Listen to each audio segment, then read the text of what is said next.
Sure, I'm just trying to turn my fan off here.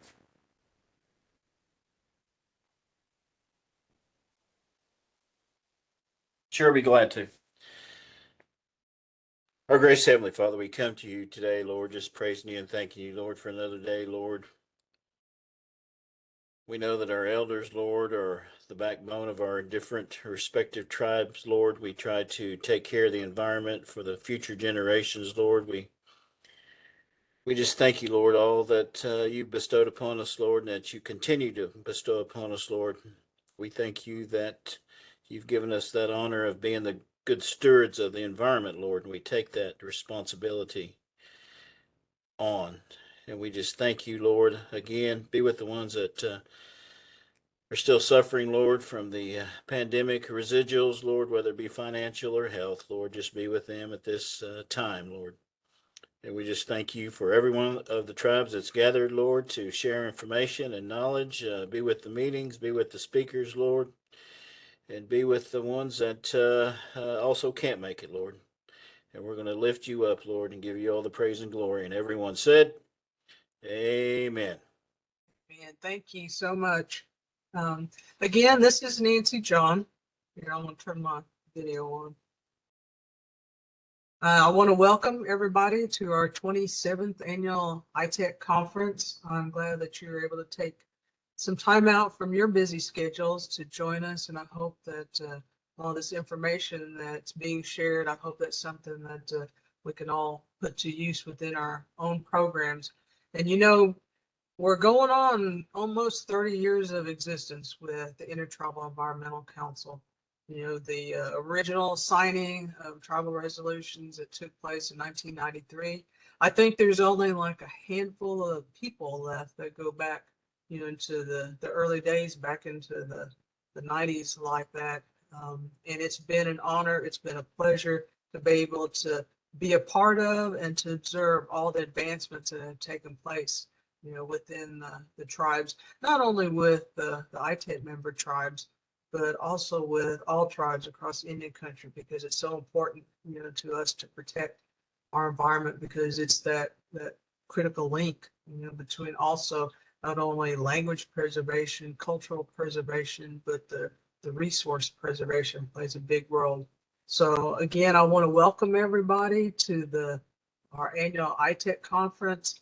And before I take up too much time out of the presenters' time allotment for this morning, I think, Doreen, if you could, Clint, Dr. Carroll, what I would want to do, I was wanting to do a lengthy introduction for you because I'm so honored and I'm proud of the work that you've done over there since I've met you. It's just amazing to see the accomplishments that you've done, and we're so fortunate, honored to have you with us. But then I thought the only way I think that I could do justice is to share this video that I came across. So I hope that I don't embarrass you, because it is a really good, I think, introduction into who you are. So Doreen, if you could go ahead and play that.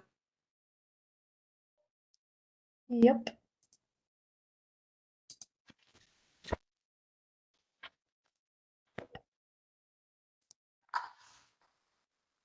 OCO. It means hello in Cherokee, my native language. I didn't hear that word until I was 20 years old. Being Cherokee has always been a big part of who I am, and yet throughout my young life, the language was so far out of reach generationally and physically. Even when I first heard the word OCO, it was on a cassette tape, as I tried to learn my language by playing it over and over. Ama, water. God, bread. Aktadegi, I'm thirsty. Agiyosi, I'm hungry. To my ancestors, these words were just a part of everyday life. To many Cherokees today, they still are and have always been. And yet, my story is not uncommon. I am an enrolled citizen of the Cherokee Nation, although I was raised in Dallas, Texas, away from the community and our land base in northeastern Oklahoma. I made the journey back to my community and extended family in the summer of 2004 through a job with the Cherokee Nation's Environmental Protection Office. So this is me just starting out in 2004 with my Aunt Barbara McAllister in the center and the Director of Cherokee Nation Environmental Programs, Nancy John, to the left. I remember that time, sleeping on my cousin's couch because he refused to let me stay at a dingy local motel. My supervisor tasked me with developing a tribal ethnobotany project, and I began by forming relationships with elders and knowledge keepers throughout our rural communities. By the end of the summer, as I made my way to Berkeley, California, I knew where I wanted my future graduate studies to go. I also realized that I needed to tend to these relationships in order for the work to be successful. My summer work in Oklahoma over the next 4 years led to the formation in 2008 of the Cherokee Nation Medicine Keepers, a group of elders raised with land-based knowledge who are making a concerted effort toward its continued use and revitalization among younger generations. This is the group receiving a Community Leadership Award at our annual tribal holiday. I see our collective work as combating the ongoing symptoms of colonialism, language loss, land loss, and alienation from culture and community. We've done a lot together in the past 11 years, but perhaps the work I am most proud of is a recent Photo Voice project funded by the National Institutes of Health, in which the elders and I collaborated on the relationship between land and health. A Photo Voice project distributes cameras to a group of individuals who decide on a theme that they will photographically document in order to foster dialogue about community-defined issues. And this is David Crawler and Anna Sixkiller at our medicine gardens in Tahlequah during the project demo. The goal of our project was to promote the conservation of tribal lands and resources within the Cherokee Nation. We produced a 30-minute still image documentary titled Cherokee Voices for the Land. And here are just a few of their photographs. The full video is available on YouTube if you want to check it out. In the video, the elders relate their land-based knowledge, reflect on landscape change in their lifetimes, critique environmental degradation, and imagine alternatives to the dominant ways of interacting with the land as an endless and lifeless resource. They collectively declare that indeed our health comes from the land itself. In the fall of 2015, we surveyed 84 tribal citizens before and after screening the video. We found statistically significant changes in their opinions and priorities regarding the tribe's role in land conservation. Our conclusions were that Photo Voice is an effective method to communicate elders' perspectives, and that our citizens' values about tribal land use may change as they encounter these perspectives in such novel formats. The project shows how collaborative, community-based work can and should inform tribal policy decisions regarding environmental issues. More broadly, it speaks to the fact that Indigenous knowledge and perspectives have a lot to say about our changing climate and how we might address the pressing issues of our time. Indigenous leaders the world over have been insisting for generations that we must view other than human beings as relatives, not resources. How might this alternative perspective offer radical insight for the technocratic approach to the critical age we live in today? Although Indigenous peoples have spent the past 500 years resisting destructive practices and mindsets, we don't have the luxury of another 500 to ponder these questions. I find hope in Indigenous resilience. Despite the fact that hundreds of years of genocide, displacement, and oppressive policies toward our cultures and religions, despite all the harm that this has caused, we are living proof of the ultimate failure of colonialism This failure can be seen in the myriad tribal programs today that show our vitality and our continued strength. Our languages and land-based ways of life are resurging through language immersion programs and land education initiatives that push back against colonial policies that once sought to eliminate us. And more intimately, I find hope in the fact that I can wake up in the morning to greet my young daughter, and that her reply can simply but profoundly be OCO. Thank you.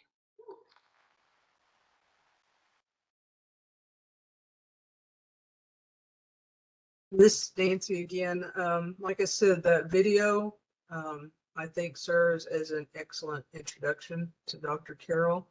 I remember, as he mentioned, back in 2004, a young man that came to our office, and his passion about wanting to work on a project within our programs, it was so strong. And when you see talent like that and you see that ambition, we couldn't let that slip away from us. And at that time, we were in the process of attempting to somehow start to define how we were going to even try to get the federal agencies to acknowledge the tribe's sovereignty, the tribe's, I guess, really the future that is entailed within the preservation of natural resources. But the problem was also too, is they were wanting us to value it, to put a dollar figure to it, to assign it.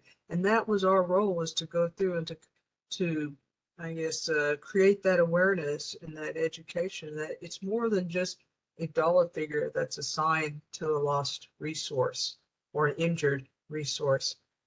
But before we could start with a clear explanation, we needed to have a basis to start with. And that's what Dr. Carroll did for the tribe, the tribal programs, is start in creating that basis, that strong foundation that we needed. So in saying that, I'm going to turn it over to Dr. Carroll, and I'll let Doreen and Dr. Carroll do the slide presentation.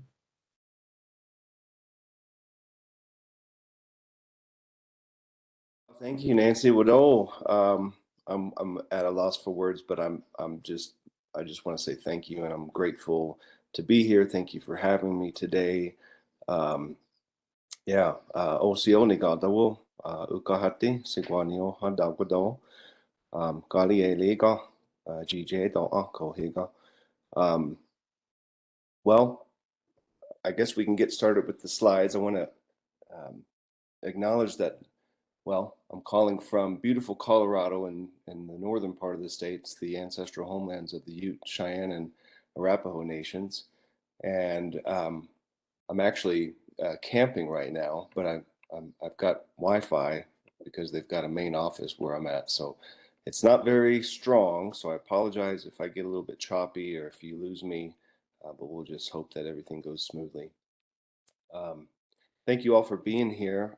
This talk means a lot to me because, as you heard from Nancy, I started out working with the tribe's environmental services office, and which of course was very much connected to ITEC, and was just so excited to go to my first ITEC conference way back in 2004 and meet a whole lot of great people and supportive people behind this type of work. So I appreciate you all, and we'll go ahead and get started here.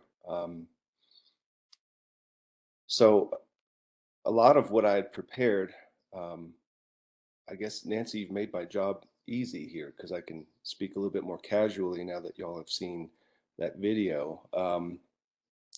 You know a little bit about my story.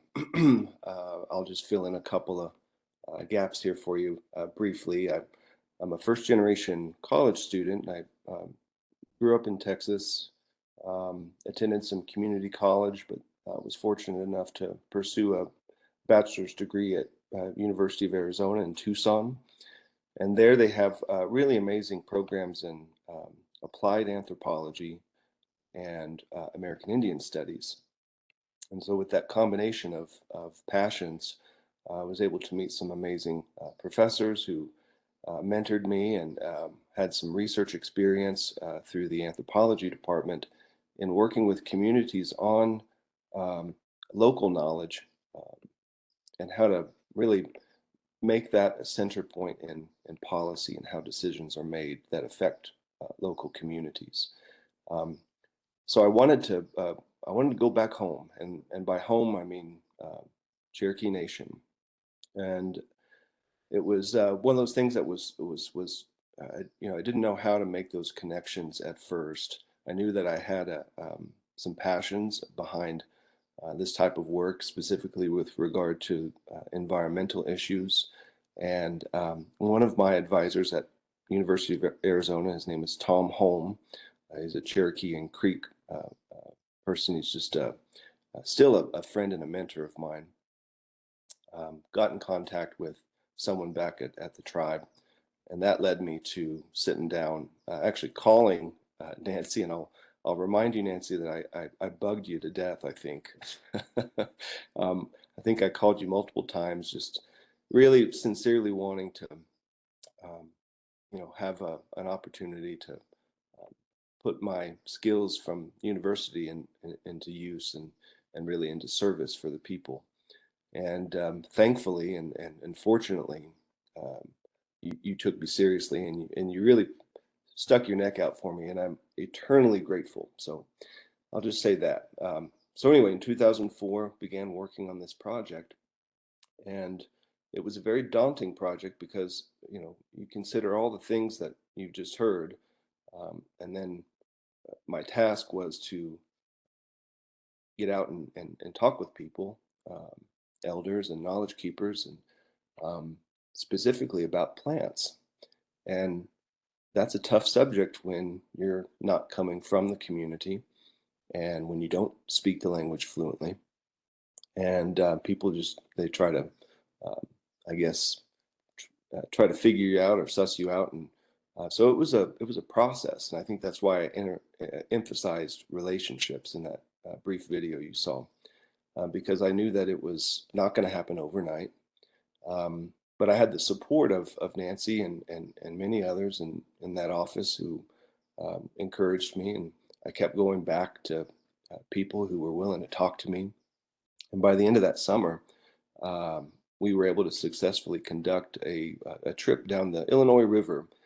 We got in touch with someone who could get us a raft, and we brought a couple elders with us and floated the river during the week, so there wasn't a whole lot of other people out there, and would stop on the bank every now and then, the banks, and talk about the plants growing along there. And after that, the end of that day, I was driving back to my cousin's place, and I had to stop, pull over at the side of the road, and just think, wow, that was a pretty amazing thing, and I was really fortunate to be a part of it. And where can we go next? How can we keep that momentum going? And once again, fortunately and thankfully, I went to graduate school for the school year, but around the end of the spring semester, I get a call from Nancy John again, and it was, you want to come back and keep this work going? I said, absolutely. So went back 2005, 2006, and really just kept working on those relationships and on this program, this project, for all the subsequent summers and up to today, really. So I've maintained a lot of relationships with folks, and you saw the image there of the medicine keepers. That a lot of those folks I was talking to individually, and what happened in 2008 was I started working for Pat Gwynn in the what was then the Department of Natural Resources. He's now at the office of the Secretary of Natural Resources.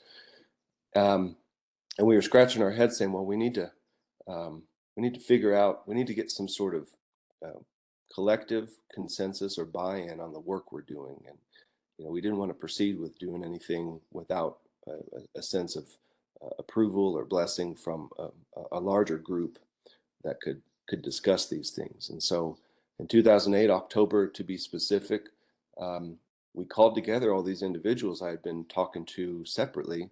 And, that took a lot of time to get that meeting together, and, people kind of saying, well, I'll try to be there, and asking who else was going to be there and that kind of thing. And well, we met outdoors. We met at a beautiful site just outside of Marble City at a community nonprofits location, and they had a cabin and a fire pit, and we worked with the leaders of that organization to get some food ready for the elders, and plenty of coffee, and it really just started from there. We opened the conversation. We opened with the prayer, and then opened with after that asked the question, where's our knowledge heading? Where's our relationship to the land heading, and what can we do about it? And that conversation really sparked what I want to talk about today, and all the work that's followed.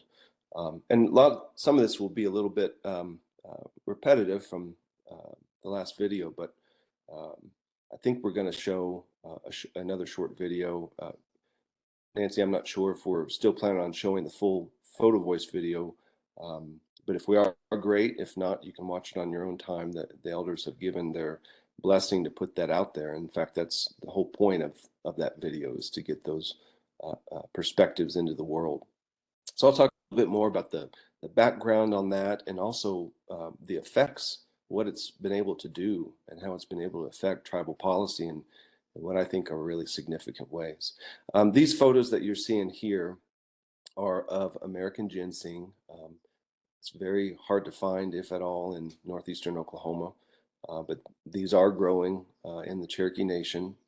And it was a part of a program that Pat Gwynn and Mark Dunham and I had embarked upon to reintroduce ginseng, which is one of our 7 sacred medicinal plants, to that area, because elders had said, well, we used to be able to find it, we can't anymore. So this was an effort that we took to go out and plant.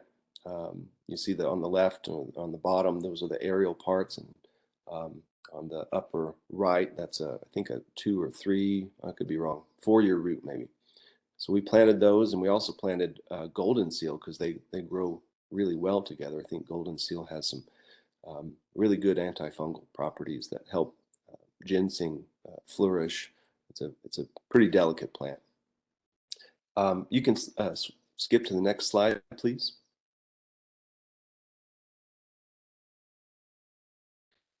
I want to just open up with this quote from Crosland Smith. He's in his mid-90s, and he's a practicing medicine person, healer. He's a spiritual leader of the Cherokee Nation. Some of you might know him or have seen him give blessings and openings for different events. He says, we have to do something to honor the spirit of this land. And, that's a profound statement, in my opinion, and especially in the context in which he was saying it.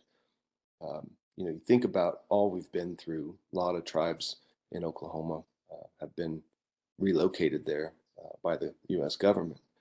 And yet what he's saying, specifically with regard to Cherokee Nation lands, is we've got to honor the spirit of that land as a responsibility. Like James was saying, it's an obligation that we have as Indigenous peoples to continue those relationships and protect the land, even if it's not our homelands. And so he was saying it in that context. So I wanted to open up with that quote and just kind of help situate that we have relationships to the land, even if we're not in our homelands, and we all take that responsibility to protect them very seriously. And of course, I'm preaching to the choir here. I think you all know that very well. Next slide, please.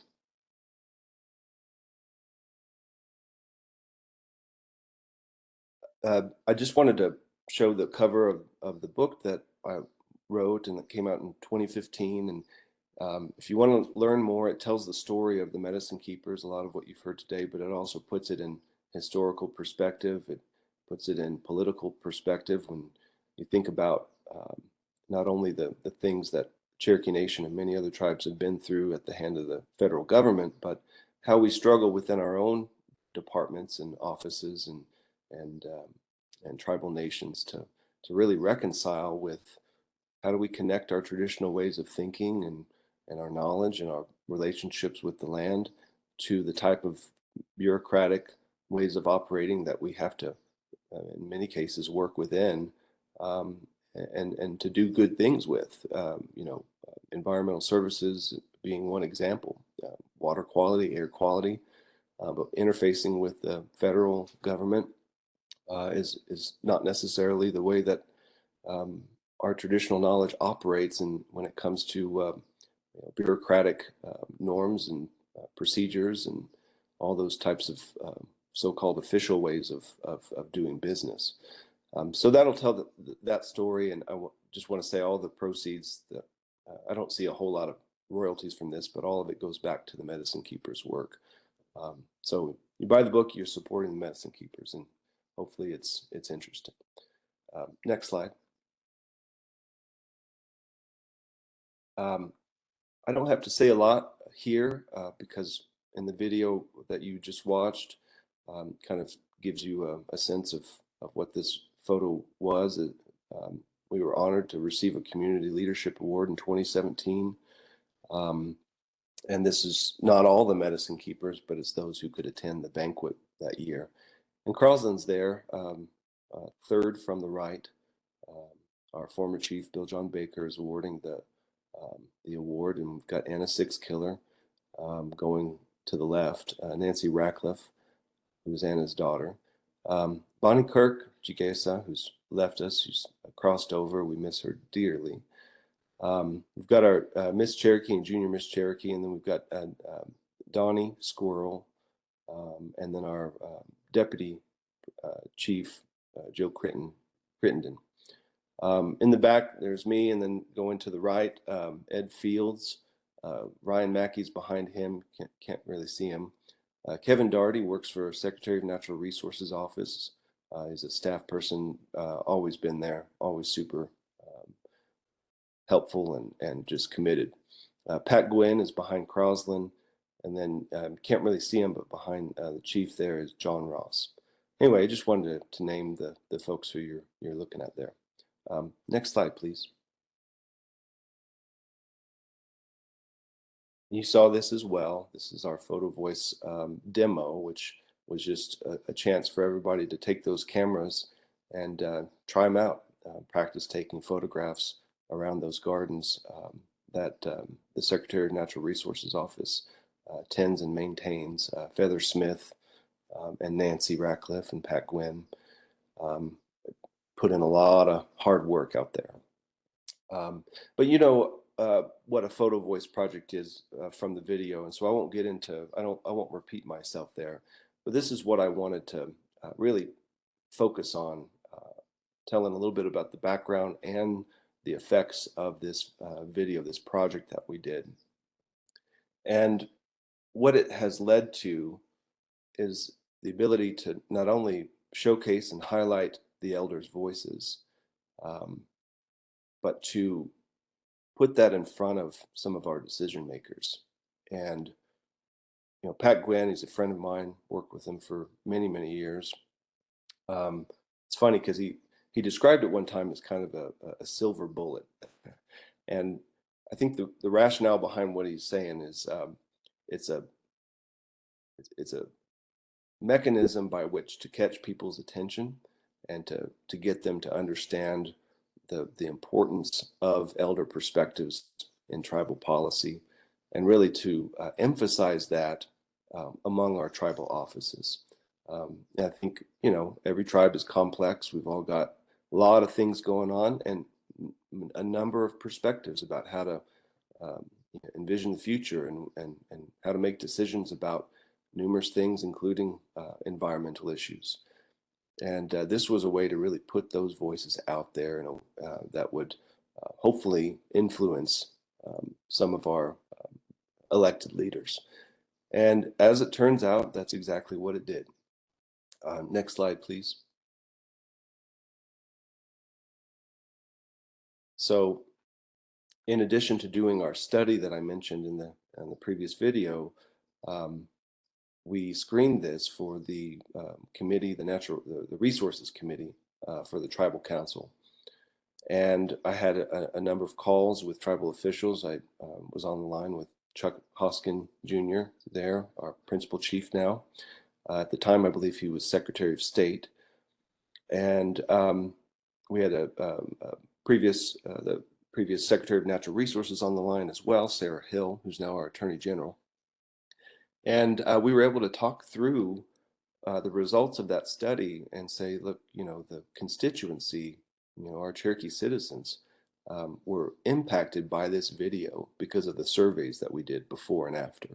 And I had a really wonderful team of statisticians who helped me with the data analysis, and were able to really find some important takeaways from that study. And, we don't always need numbers, but numbers help prove or make a point. And I think that really sunk in, and it also sunk into the resources committee, who watched that video and were influenced by it. And this image here is a screenshot of the commemoration that happened just last April, May, I believe. And they are commemorating the chiefs signing two separate resolutions, if you will. I can't remember the official term for it, but he's commemorating the establishment of the Medicine Keepers Preserve, which is a 810, I believe, acre tract of tribal trust land in southeastern Adair County. And it's a beautiful, beautiful place. And it was selected and identified because it supports many of those plants that Cherokee people use today for medicine and for crafts and for food. And it's I think the first preservation act, if you will, for the Cherokee Nation, an official policy. And we want to see more of that happening, and we're working on that. We're working on that with a group of students, and I'll get into that in a minute. We're interviewing communities and asking them about their local area and any places that are special, and also any places that they're having trouble to access, and trying to work on additional conservation zones that incorporate local people's decisions and control of those places. The other one, you can't really see it because of the glare, but we signed an agreement with the Buffalo National River, the National Park Service, to ensure Cherokee people have access to that land, to those lands, to gather plants. And that's a result of a national rule that was created that allowed those agreements to happen. And so we spent a lot of time working with Buffalo National River, the Medicine Keepers, a lot of whom you see there in standing, were a part of that work and lent their knowledge to establish the agreement. So, and again, this is just recent. This is April or May, early May maybe, that this all happened. And so I'm really grateful to see these results, these effects. And, we've got a lot more work to do, but just to see it come from the seed that we planted way back when, and, a lot of other people helped us along the way. I don't have time to acknowledge everybody, but it's really heartening to see this work go where it is. So next slide, please. And this is just one small part of the 810 acre tract of land that is the Medicine Keepers Preserve. And this was taken in the spring. You see it's got running water, which is really important. And the name that the elders gave this place in our language says a lot about how they perceive this place and how important it is. And so up there in the syllabary, it says, "No watohi yada no woti'i," which means the peaceful place of medicine. And that's how they feel when they come out there. And I'll transition briefly. I don't want to take too much time. But this is where we practice our land education program with the students that I was mentioning earlier. We go out here and we conduct activities with the elders. There's a lot of moving pieces, and we want to keep the elders comfortable and safe. And we haven't been back since fall 2019 because of the pandemic. But I'm going to be there in August, and that'll be the first time we've met since that time, since the pandemic hit. So I'm really looking forward to that. But we will center on a specific activity, but getting them out on the land with the students through this program, it's called the Cherokee Environmental Leadership Program, opens them up to impromptu discussions about certain plants. And so the students and everyone involved receives a lot of important teachings and knowledge from the medicine keepers. Next slide, please. And so, and you can skip one more ahead. This is just kind of a title slide for the program. Thank you. And so just a little bit about what this program is and how it came about. I want to open up with a quote from one of our medicine keepers, Gary Van. He says, "We're always told you come from the land and everything you need comes from the land. It's your fault if you go hungry." And it seems kind of harsh there, but what it's saying is, he's talking about his grandparents, his parents, telling him and his siblings and cousins when they were kids that, the land will take care of you, and we've given you knowledge to know how to use these plants and relate to this land, and you got to use that. And again, it's your fault if you go hungry, meaning it's your responsibility to know how to take care of yourself in relationship to the land. So that kind of serves as a important basis for a lot of the program, is really emphasizing that relationship to the land and relationship to our knowledge handed down from elders. Next slide, please. And so this took some time to think through. We received funding from the National Science Foundation and the Indian Land Tenure Foundation. And we got started in fall of 2017 with the medicine keepers designing a curriculum for this. And here's Phyllis Edwards in the center and Bonnie Kirk Jigesa on the right, talking out at one of our curriculum workshops about what this program should be. A lot of what came up was, the desire to not replicate some of the harmful experiences that they received as young people through boarding schools. And so emphasizing that Cherokee knowledge is at the top and should be prioritized and privileged when we're embarking on this type of program with younger people. And so we did this in the fall, and then in the spring we sent out a call, and we received applications, and the elders interviewed a short list of applicants and then selected 5 students to participate in what was then designed to be a 3-year program. But amazingly, even with the pandemic, the students who were recruited have stayed on, and they and I continue to meet remotely. So it's been it's been a couple years. I think, goodness, we might be in our 5th year, maybe 4th. Nonetheless, they're committed. They see really the privilege of being a part of this, and they're passionate about working with the elders and continuing this and seeing it through.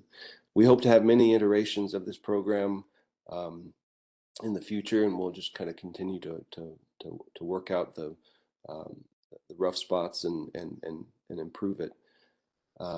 But nonetheless, we started in summer of 2018 and seasonally planned our activities based on what was available. And the elders guided the students in different activities and centering on, again, those relationships to land and plants and animals. And so you can skip to the next slide.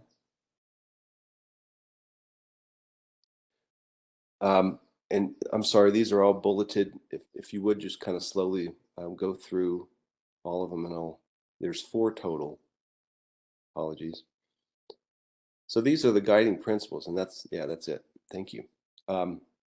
This is what came about as a result of the curriculum development, and we have them in English, but also, of course, in the Cherokee language. And First one is building a strong relationship to the land. So the phrase "Nigada gust didadada," we are all related, extending beyond humans to include plants and animals and the land itself.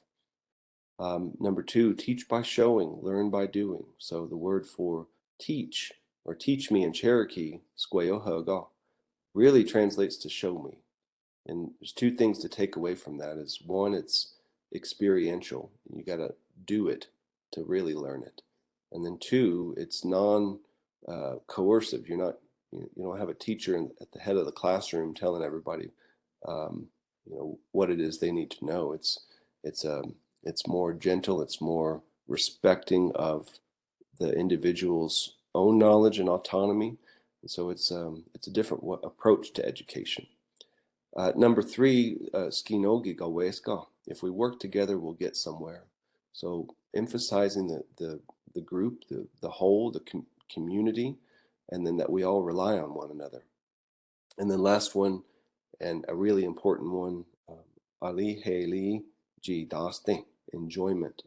So having a good time is so important. And, I think this work couldn't really happen if there wasn't laughter and smiles and fellowship and generally just appreciating each other and having that good time out on the land.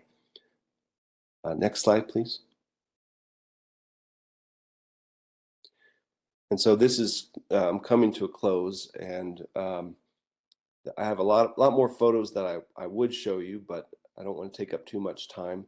If you're interested, you can go to the project website you see there. It's kind of, I'll type it in the chat so you can cut and paste it, because the font or the color didn't turn out very well for you to read that. But this is an image here, hopefully an example of what I was saying with Ali Haley G. Dosting, enjoyment, to see the smiles in the students' faces as they learn from Anna Sixkiller how to crack open hickory nuts. And throughout that day, they learned how to make kanaji, which is a traditional dish that's made from wild harvested hickory nuts. And they made their first, together, they made their first kanaji ball, which is after you pound open the nuts, you crack open the nuts, you extract the meat of the nut, and you put those, and there's a little bit of shell in there, but that's okay. You put those in the canon that you see there, that wooden stump with the hollowed out top, and you pound those, and those natural oils come out, and you can form a ball. It's about the size of a softball, sometimes a baseball, and you can freeze that, and then when it comes time, you break it apart in boiling water. You let that simmer a little bit. Some people like to leave it like that and just skim off the top, but a lot of people strain it just to get those little bits of shell out. And then you can add, you can make it sweet or salty. You can add sugar, or I like to add maple syrup. Some people like it salty, and I actually like that just as much. But you put hominy, or some people put rice in it today, and it's a real delicious, savory, filling, and I would say it's a delicacy because of how labor intensive it is to make. I don't know if there's another slide. There may not be.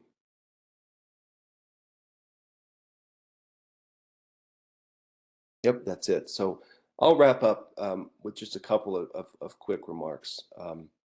So to tie this all together, this collective work that we do with the medicine keepers and the students really emphasizes the intersections of environmental health, cultural connection to place, traditional knowledge perpetuation, and land conservation.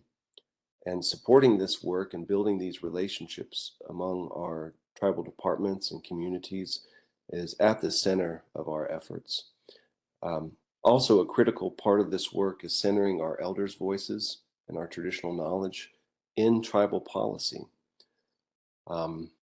It's been an amazing journey. We've got, like I said, a lot of work left to do, but I want to acknowledge people like Nancy John and Janine Hale, who's I believe the director when I first started out. and Pat Gwynn, who were significant supporters and helpers and still are in all this work from the very beginning. And also a lot of folks on this call too. Sheila, I see you are in the room with us, and I've known you since that very beginning time. I appreciate you and many others. So forgive me if I'm missing you on this screen here, but thank you all. Well, right now, if we have time, we'll hear directly from the elders with the photo voice video, but I understand if I've gotten a little long-winded, and I want to make sure we have plenty of time to hear from my friend and my colleague, Melissa Lewis, who is doing some amazing work as well. Thank you all for having me and for listening. Wadon. Thank you, Dr. Carroll. I really appreciate your time that you've taken away. Sorry that we took you away from your vacation and family, but at the same time, I'm also extremely grateful that you did and shared with us. You know, I always say over the years that Indian country is small and it seems to get smaller and smaller, but that could be because I'm getting older. I remember times when if I was introduced to someone, I might ask, well, who's your family? And as years evolved, I might ask, who are your parents? And now I'm getting to this point where I'm asking, who are your grandparents? So, like I said, it's the connections that we make through the work that we do. And I recall that I was it was during the Cherokee National Holiday.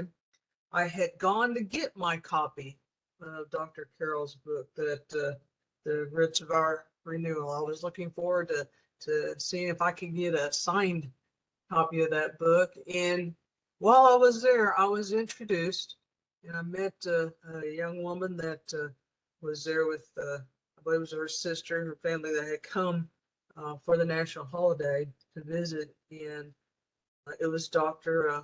Melissa Lewis. And as we got to know each other and became friends, I felt the same way as I do with Dr. Carroll. I'm honored to know her. I'm honored to be, I guess, a part and be able to work with her and the passion that she has with the work that she does. Again, I probably couldn't do justice in trying to describe everything, but I wanted to utilize this point. Doreen, if you could, this is a small segment from OCO TV clip about Dr. Lewis.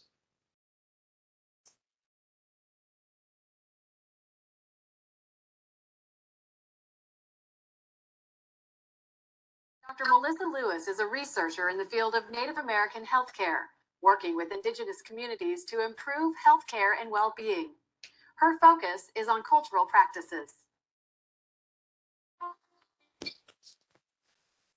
We hear a lot of terms now, modern terms, things that Native people have done for forever, like foraging.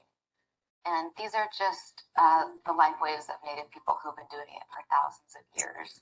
There's a relationship with the land and the water and the plants that are there. And it's not going to a place, taking something and leaving. There's a reciprocal relationship, and we're caretakers of these areas as well.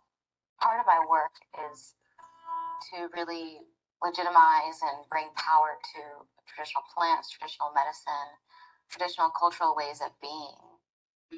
My name is Melissa Lewis. I'm a professor at University of Missouri. Both of my parents were in academia.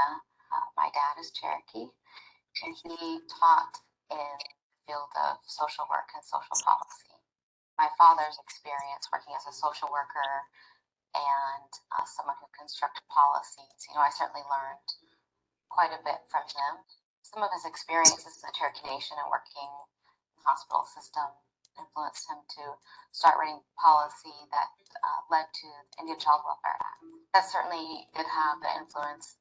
We need all physicians to learn about culture, especially when they're working with Native people.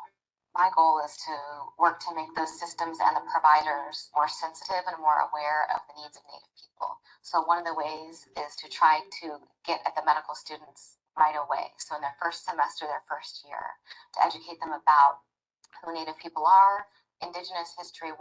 We found that that really just is important because that is what combats the myths and the bias that lead to discrimination.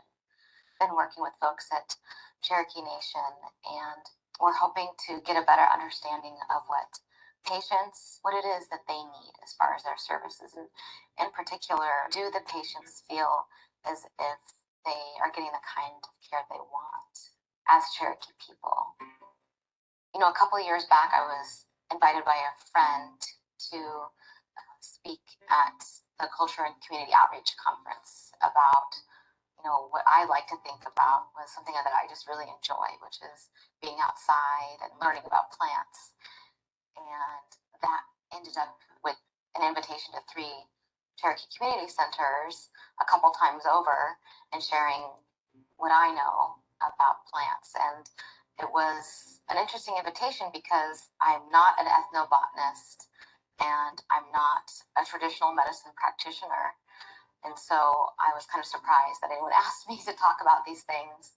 What I usually do is I put a presentation together of the things that I like to do during the seasons, the places I like to go for a walk, the plants that I like to watch and sometimes harvest, and then kind of let the folks that are in the community center tell me, you know, what do you do in the fall? So it's been kind of neat because they're more like plants, you know, 101.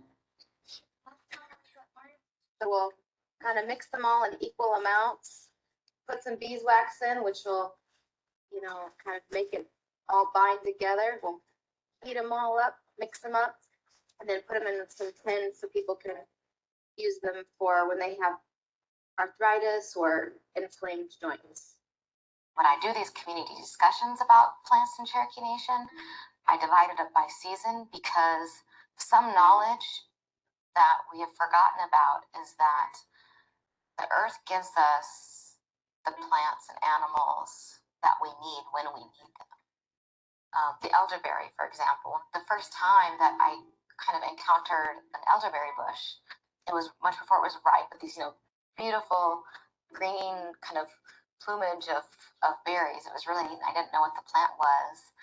And from then on, elderberry has been one of my favorite plants, and try to learn as much as I can about it.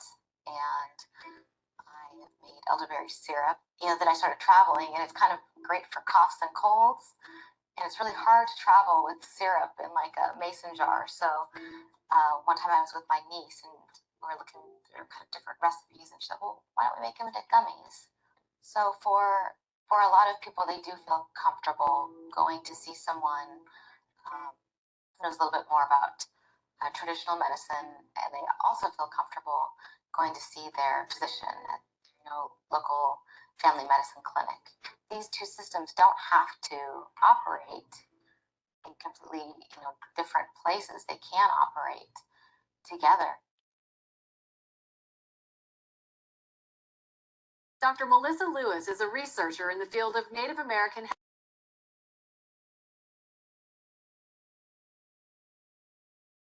Well, like I said, that's just a small little snippet of all the expertise and knowledge that Dr. Lewis has. And I'm just going to go ahead and, Melissa, I'm just going to turn it over to you, however you'd like to proceed.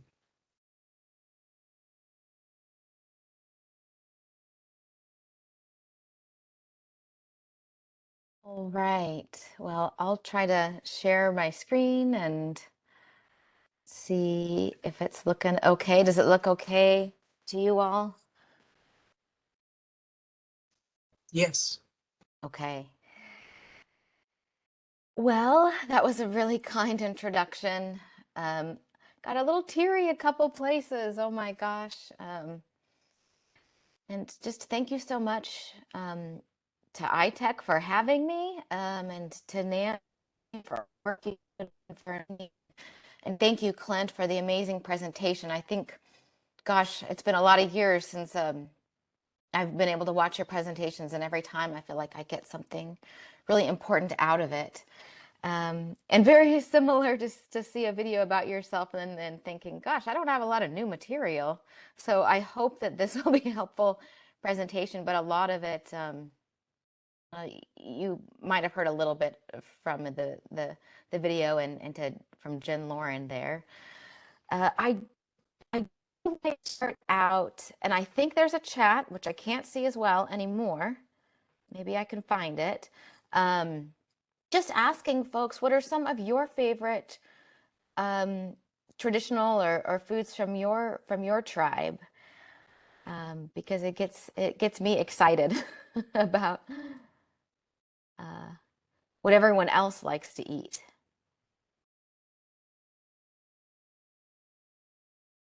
You know, I can't figure out the chat right now, but go ahead and put them in there. And while you're doing that, I'll just share some things that that I really enjoy. So Clint mentioned this already. One of my favorites is kanaji soup, and I'm not a rice person, Clint. I prefer hominy and unsweet. I think I'm one of the few people who likes unsweet. But this beautiful kanaji ball made from one of our community presentations. Bean bread is another one of my favorites with a hickory leaf wrapped around it. We've done bean bread demonstrations as well. I think this is probably familiar to everyone. Sagi enige ahi ale juwej, wild onions and eggs. Makes me miss spring already. And this is just a beautiful picture of a maitake mushroom or wishi that was a gift that I promptly ate. And I just wanted to share some of, some teas, cedar and strawberry tea here. Okay, so I think it was shared a little bit in the video, but I wanted to just share with you all my journey, and it's sort of from like a Cherokee citizen perspective as kind of like a non-professional. But over the past years, especially the past couple of years, my kind of professional life has started to kind of mix with this personal interest I have in learning about traditional foods and local plants and plant medicines. I have a background in behavioral health, and I'm an assistant professor at University of Missouri.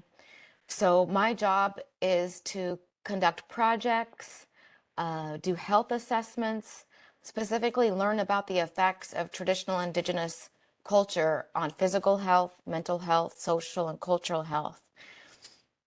But sort of my journey around traditional Cherokee foods, plants, and ecology has kind of been through a personal interest over years. And then, you kind of find like-minded people like Nancy and Clint and other folks that are doing similar things. I started doing some presentations for Cherokee Nation maybe 6 or 7 years ago, which led to some community presentations, which you saw, which led to a Facebook group for Cherokee plants for Cherokee citizens, and that's led to a plant and seed exchange that we've done a few years now that we held at the Bird and Bison, which is a restaurant just south of Tahlequah with an amazing Cherokee chef, Justin Phillips. And then that sort of led to collaborations with Cherokee Nation Public Health around presentations for specific populations, such as cancer survivors. For example, we did a conference not too long ago. We've done a couple of videos that are available for Cherokee Nation citizens about how to make things like strawberry leaf tea or nettle tea or nettle pesto. It's also led to just really neat collaborations with organizations like the American Indian Resource Center, which I'll share a little bit more in a moment, and the Tribal Alliance for Pollinators, which I know you'll be hearing from Jane Breckenridge in the coming days. And then at some point, this sort of personal interest started corresponding with what I do for my day job. And I started looking at the research on nutritional and medicinal values of traditional Cherokee plants, and started looking at the research on traditional foods and physical and mental health, and was just really blown away. So all of this has led to some really exciting program developments that I'll share with you all. This is kind of an overview of the presentation. So I'll kind of share the story in a little bit more detail. So some things I've been interested in is our traditional Cherokee food systems. And I also have been interested in medicinal plants, our native ecology, and then started doing some kind of creative ways to incorporate native and foraged plants into daily meals. I've had wonderful people kind of lead me and help me in learning about all of these, you know, being in both Clint and I were in Minnesota for our time, which is a very kind of a traditional Anishinaabe and Dakota rich place for learning about food. So I was able to go to conferences, learn about what other communities are doing. I was able to kind of meet up with folks doing things like Indigenous Food Weeks or Indigi Food Week, which was inspired by a project I can talk about in a little bit called the Decolonizing Diet Project, where a group of people, I was invited to be with a group of people who you try to spend a whole week only eating pre-colonial foods. A lot harder than you think. But here's like, some of the kind of outcomes of this sort of learning and sharing stage, which is still happening now. At first, in partnering with Cherokee Nation Public Health and Mary Owl, just an amazing person who has beautiful gardens,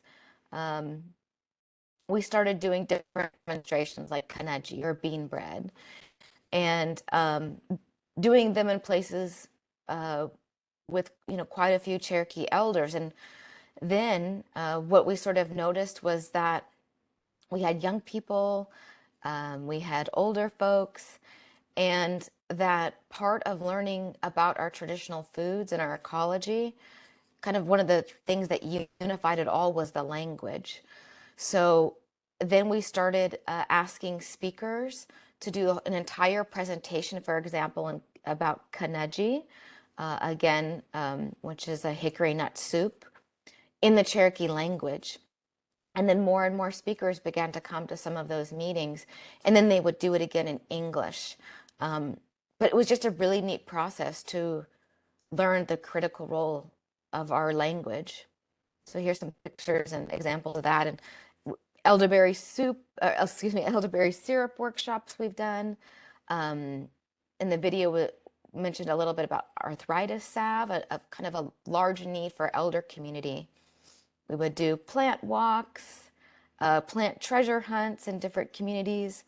And it was really a time where there was a lot of information exchanged back and forth.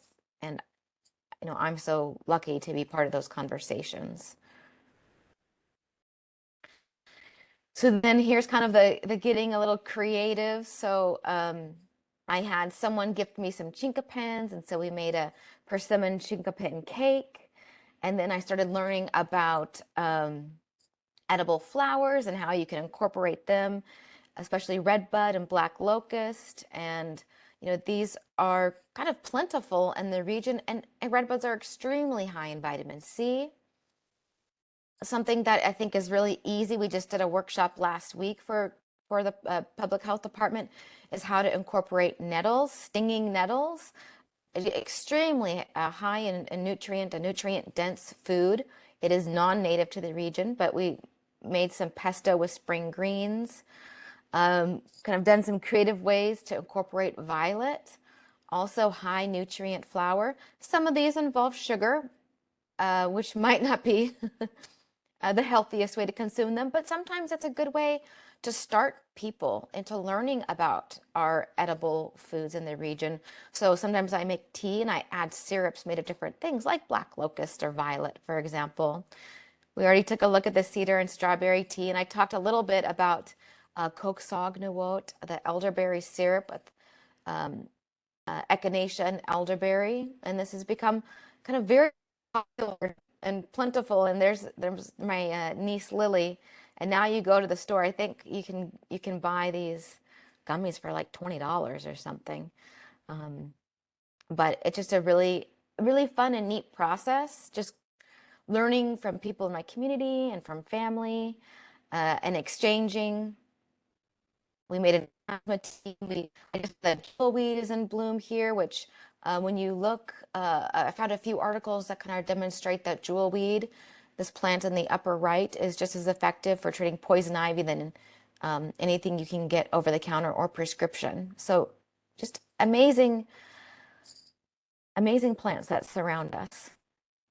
I wanted to step back a little bit, and I think this is context that everyone in this room already knows. So I'll try to go through it quickly, but I just wanted to sort of share my learning process. So we know that through colonization, there was a significant disruption in traditional food systems and traditional life ways through forced European farming methods, prohibition of traditional ecological methods and beliefs, forced relocation, introduction to European animals and plants, and environmental degradation. What's interesting is, what we know about the history of indigenous farming. So indigenous people of America cultivated 80% of food that's eaten in the entire world now, but the U.S. imports around 7% supplies. And some myths that I think that are important to dispel is that indigenous people have designed some of the most advanced and the most sustainable farming and foodway techniques across this country and the world. And there's this myth that colonizers arrived to these virgin forests, which just is not true. Indigenous people have been interacting with forests, cultivating plants through caretaking, but not just caretaking, but harvesting. And something else that I think is important to think about our health is that the pre-colonial diet had about 300 unique foods per year. And now the kind of average American diet only has about 12 to 30 different foods a year. So that in itself tells us the lack of nutrients that we're consuming. Again, this is stuff that might be familiar to you all, but made a difference for me in my journey learning about indigenous food systems, plants, and ecology. About 75% of the world's plant genetic diversity has been lost. But indigenous people protect 80% of all global biodiversity. Our practices, our knowledge, our traditional ecological knowledge is what is protecting the majority of the biodiversity in the world. But the erosion of the diversity of both cultivated and wild crops has led to a decline in nutritional quality of American and Native American diets relating to this epidemic of obesity, diabetes, and heart disease. But it's not just these foods that we're losing. It's the traditional food ways, like the culinary skills, ecological farming practices, and entire culture. So kind of leaning into the health piece, I did my best to kind of sum up the research here. We know indigenous people suffer from some of the highest rates of mental and physical health disease. Native people die at younger rates, which is kind of higher morbidity than any other group in the country, especially from cardiometabolic diseases. And indigenous people suffer from some of the highest rates of mental health disease. And our young people, the number one cause of death is suicide. And again, these are things that I'm sure everyone knows here. But what's important is that research is indicating that cultural continuity, our traditional cultural life ways, including things like plant and food systems, relate to improved physical and mental health. When looking at traditional Cherokee diets, there are more micronutrient dense than a typical American or especially Oklahoman diet. And they reflect the locality and seasonality of foods that I mentioned in the video. And they engage families and communities, which we know are important aspects of health and well-being, the way people, especially Native people, are able to engage in families and communities. And our foodways are an avenue to do that.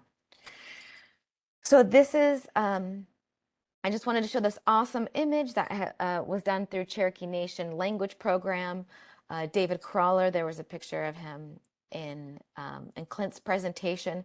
He's been able to make these amazing, beautiful posters of our ecology and translate them into the Cherokee language.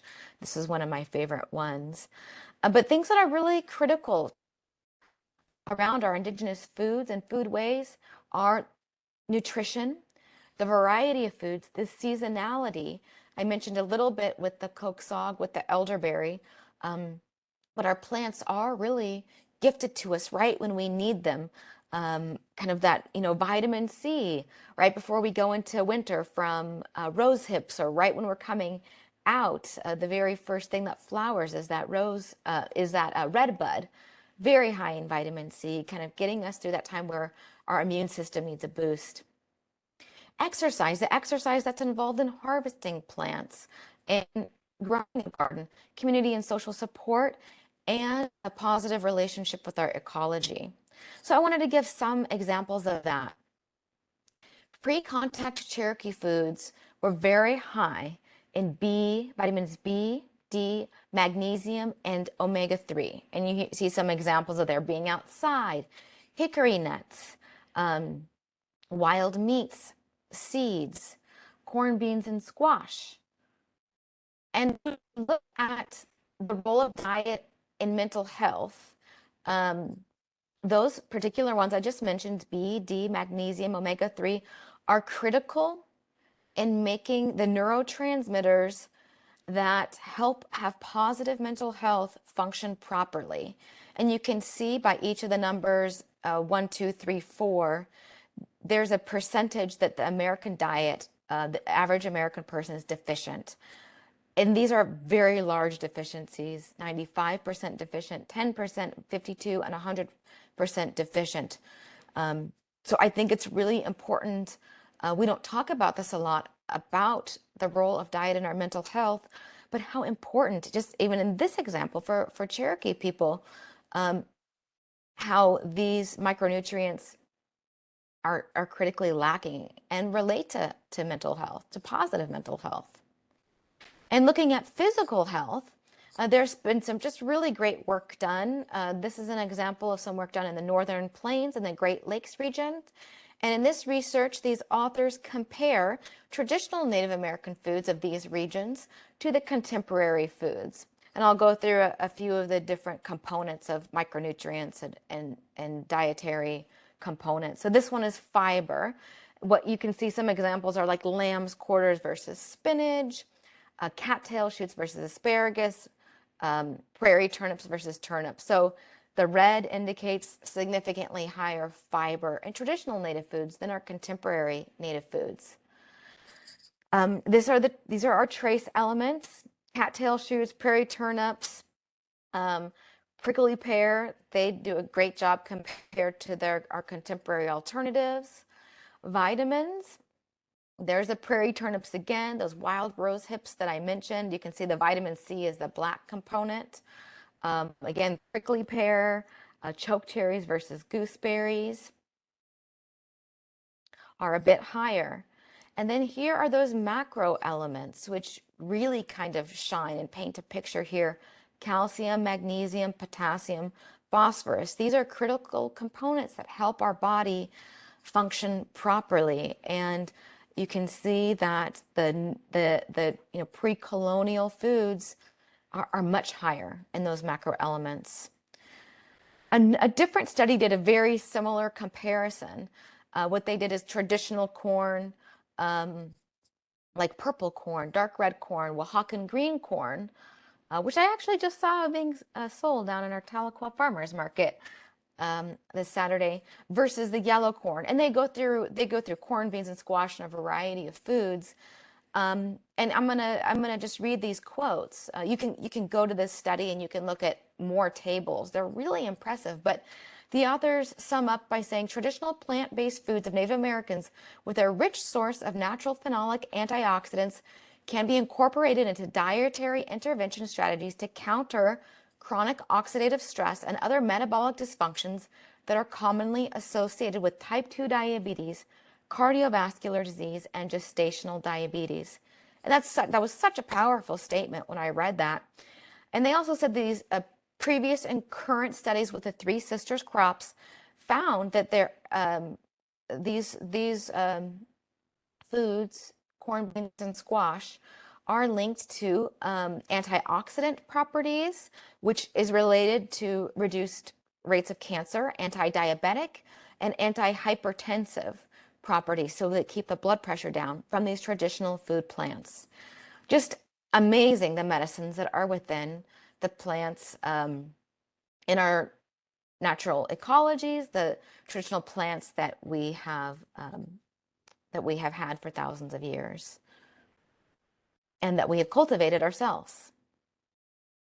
So with that, it made me curious, like what are the projects that people are doing? And there's a lot out there, and I just wanted to highlight just a few that I just was really impressed by. You can see the years that they were done, how many participants that they had in these projects, the length that they had them. Some were just three days. One was up to 1 year. And you can find these are papers. And if you can't find them, let me know. I'd be happy to get them to you. And you can read the whole papers. But, two of them, they gathered data on these kind of cardiometabolic outcomes. And they just found really impressive things.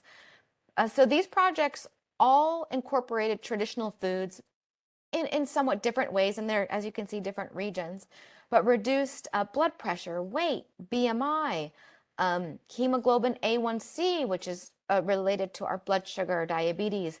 MRI detected hepatic fat fraction, so again, related to cardiometabolic health. And I wanted to share a little bit before I do that, in this project called Healthy Roots in 6 Nations, that was 90 days, I want to tell you a little bit about this project. So they did a 3-month dietary intervention.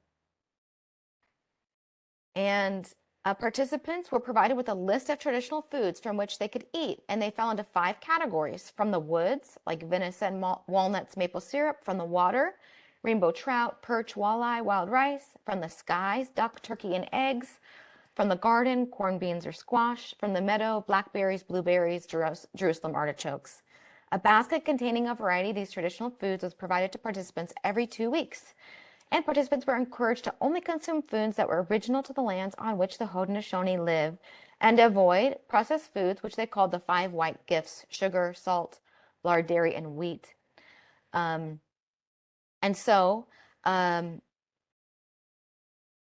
also measured chronic pain, and there's baseline, pre-intervention, and post-intervention. And they had a significant reduction in the amount of chronic pain that the participants reported, thinking that had to do with a lot of those kind of micronutrients, anti-inflammatory properties that are in our native plants. And they also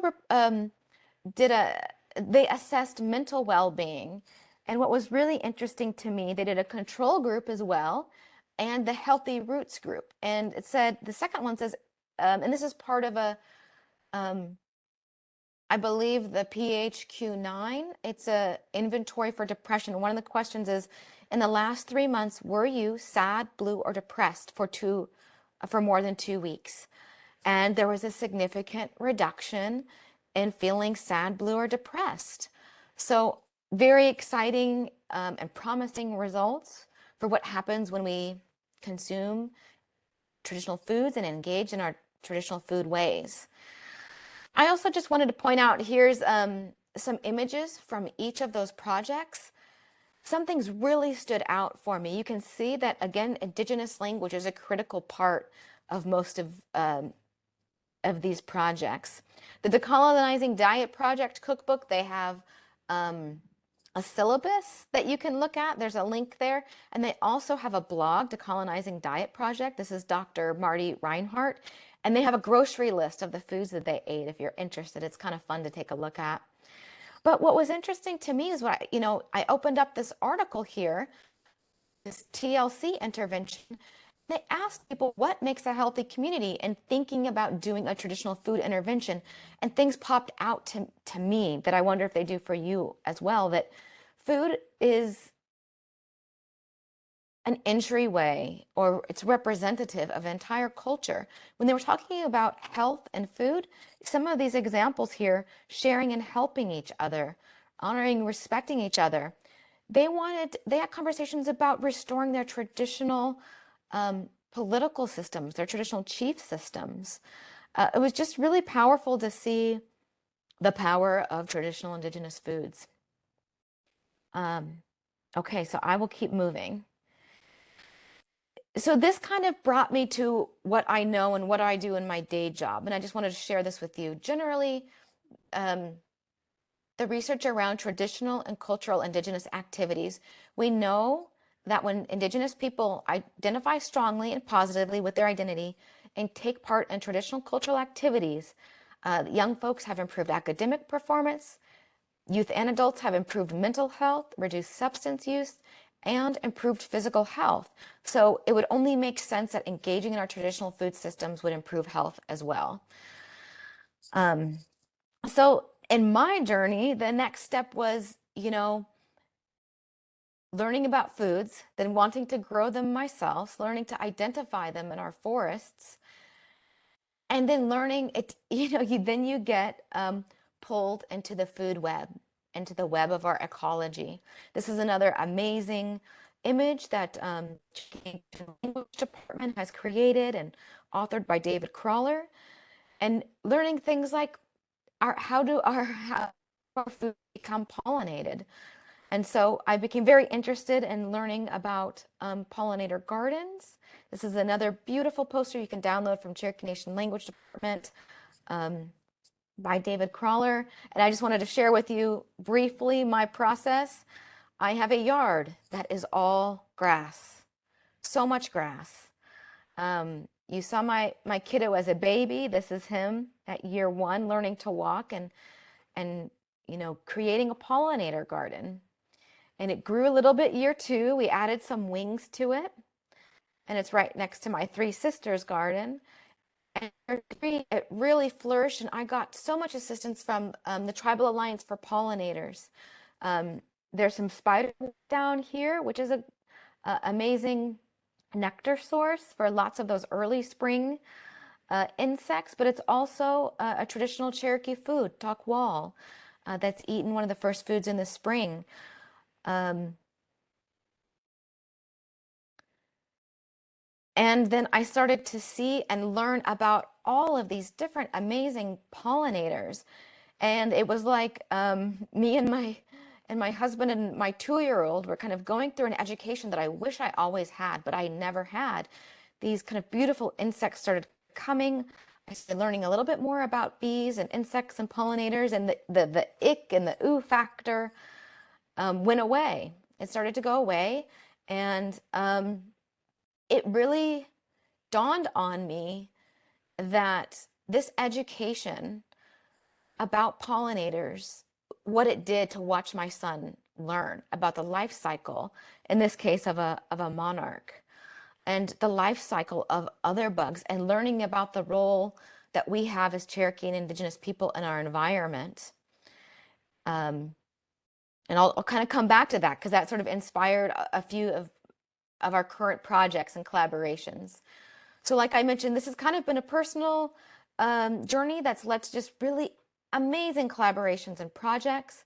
One of them is with American Indian Resource Center, which is a nonprofit in Tahlequah, Oklahoma, that over the past few years acquired Camp 7 Star, which is an experiential outdoor learning center. American Indian Resource Center provides culturally significant educational opportunities to 10,000 American Indians in northeastern Oklahoma. And they were very interested in having their students learn on and from the land. So some of our projects included bringing Brandon Gibson from Tribal Alliance for Pollinators to teach about how to create a pollinator space, pollinator gardens, and prairie restoration with the youth at the camp, learning about foraging, our traditional plants. We have some onions in the bottom, and learning about pollinators, really incorporating indigenous foods into our meetings and our gatherings there. And finally, one project I really wanted to share with you all, which we're sort of smack dab in the middle of. This is a project supported through the Center for Indigenous Health Research and Policy, is creating a Cherokee Foods and Ecology curriculum for Cherokee youth. So we are engaging right now in discussions with our amazing Community Advisory Board which has Jason White on it. It has people from the Eastern Band of Cherokees who have just a lot of rich knowledge about traditional Cherokee foods and ecology. They're called the Agwa-Skilly Group. We've had support from Cherokee Nation doing plant species surveys, and again, through the Tribal Alliance for Pollinators. So, what we really want to see happen is a re-engagement of the youth in the ecology and using very kind of like Cherokee specific knowledge. Here's an example of our curriculum and some of our learning objectives. And one of our stories is the origin of disease in medicine, which, if you aren't familiar, kind of talks about how humans mistreated plants and animals in our ecology, and they wouldn't talk to us anymore, and they gave us disease, and then plants came to our rescue. And when I told this story to my 3-year-old, I saw what it meant to him, and he said, I want the animals to talk to us again. And he said, Edgy, the next car you buy, can you have it not be a pollution car? Because I don't want to mess up our environment. And so that meant a lot to see how a child surrounded with these natural lessons from nature can really have a vision to be, reciprocal, positive relationship with our ecology once again.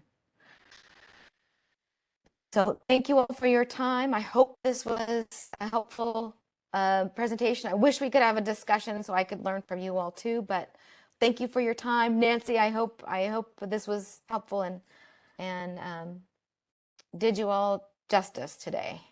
Wadon, Galiliga. Thank you. It's like each time I seem like I learn something new and kind of motivates me again. And in fact, after listening to your presentation along with Clint, I'm kind of motivated again. That little surge of energy. Thank you for that. And to others, I hope that this is information that you can take away and maybe starts a discussion. And all of us that I see, the various names of people that are online, all of us know the value of sharing, amongst ourselves, and the power and the strength there is in the numbers and that sharing.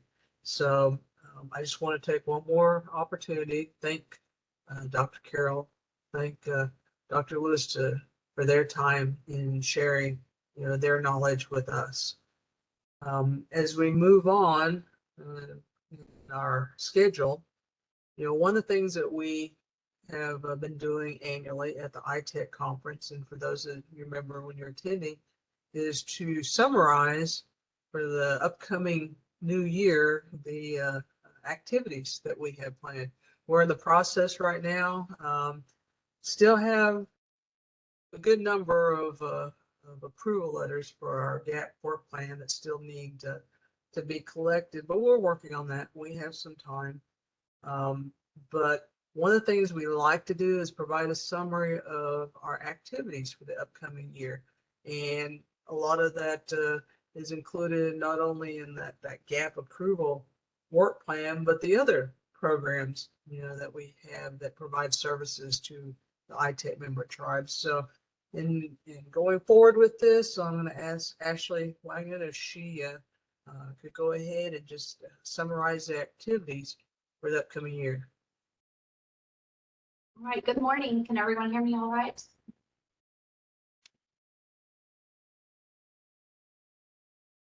Yes, you can. Good.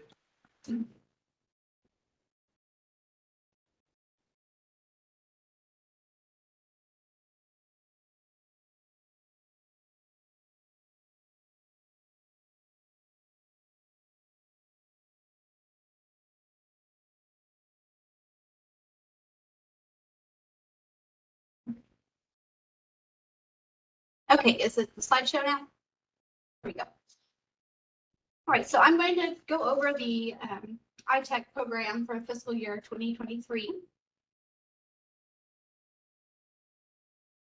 A little bit of history. ITEC Consortium was formed in October of 1992.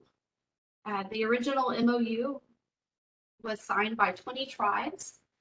And today, over almost 30 years later, 45 tribes and pueblos in Oklahoma, New Mexico, Texas, and Louisiana are a part of ITEC.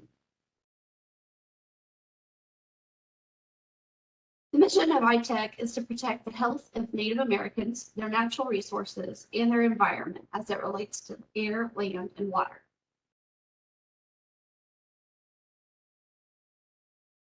So our programs include clean air, pesticides, Superfund, brownfield response, underground storage tank, and the general assistance program. We'll start with the clean air program. Clean Air Program does baseline assessments, gives technical assistance, and air quality system data entry support. The program also has mobile monitoring station that measures PM 2.5, PM 10, ozone, and weather conditions. The data from the station is uploaded to the EPA air quality system database and submitted to AirNow. The station has been in 10 different locations and was moved to the Muskogee Nation near Mounds in 2022.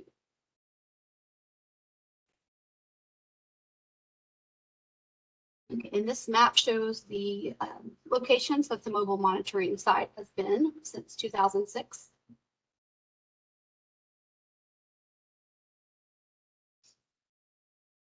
The Clean Air staff also provides independent auditing services using certified equipment and standards.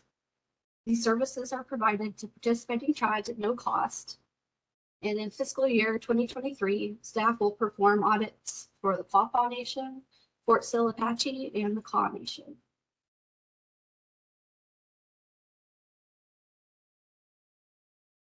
And for more information, for technical assistance, you need to contact April Hathcote, Jackie Adam, or Danielle Peace. And next is the pesticides program. It assists the tribes in developing their own pesticide program and assessing their inventory.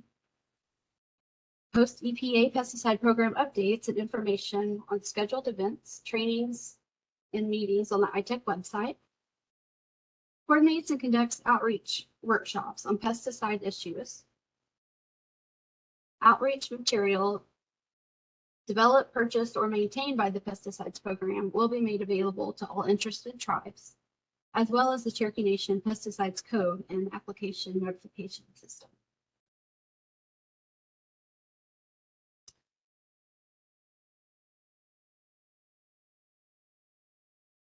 The program also participates in national meetings to promote a regional perspective on pesticide-related issues. For example, the National Tribal Toxics Committee, the Tribal Pesticides Program Council, and the joint EPA SLA tribal meetings. Program staff will assist tribes on an as-needed or requested basis. And for more information on the pesticide program, contact Larry Scraper.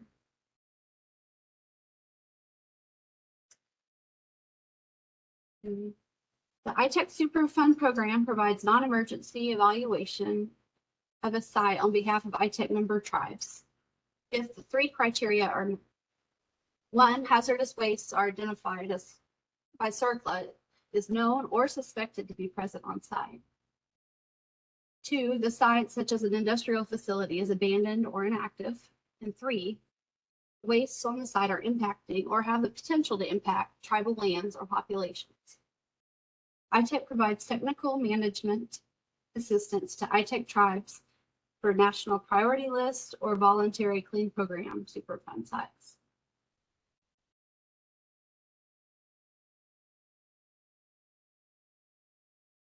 Fiscal year 2023, staff expects to perform 10 pre-CERCLA reports and 1 phase 1 report. The program will continue to conduct site assessment activities and provide technical assistance to tribes impacted by Superfund NPL, or VCP sites. And here are some examples of Superfund sites that have been visited: old gas stations, garage sites. For more information, you can contact Jason White, Chelsea Jones, Doreen Collis, or Laura Downing. And next is the Brownfields Response Program. Brownfields Response can conduct a brief evaluation, perform a Phase 1 environmental site assessment, and pending the results of the Phase 1, staff can conduct a Phase 2 environmental site assessment. The response team also assists with decision-making for cleanup and/or redevelopment of properties. And for next year, ITEC plans on performing 3 to 5 Phase 1 environmental reviews, 1 Phase 2, and 1 limited cleanup activity.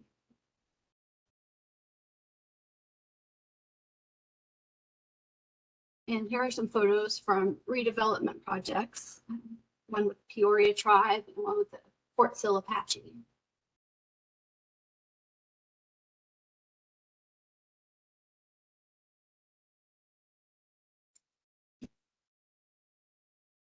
And then this is the contact information for the Brownfield program: Sheila Seven Star, Chelsea Jones, Jason White, and Karen Dye.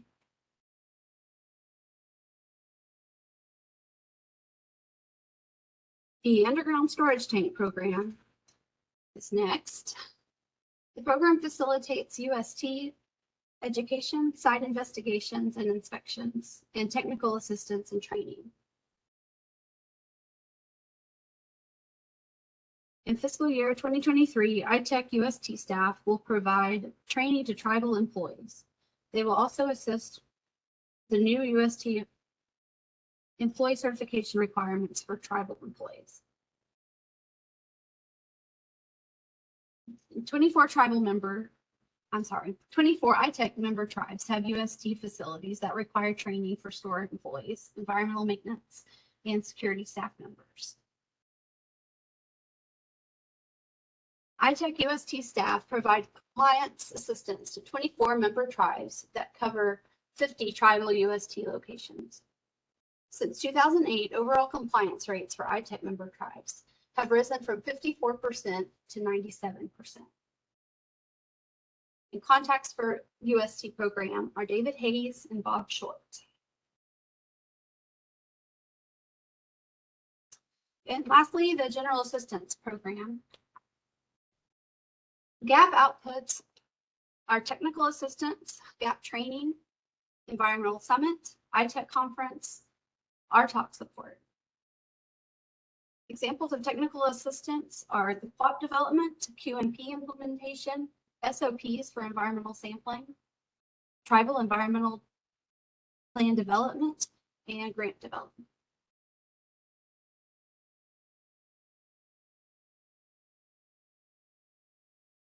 ITEC currently offers training classes, which include the 8-hour HAZWOPER refresher, environmental sampling methods, a radon class, habitat assessment and stream monitoring skills, open dump assessment, Phase 1, indoor air solutions, intro to drones, and lead-based paint management.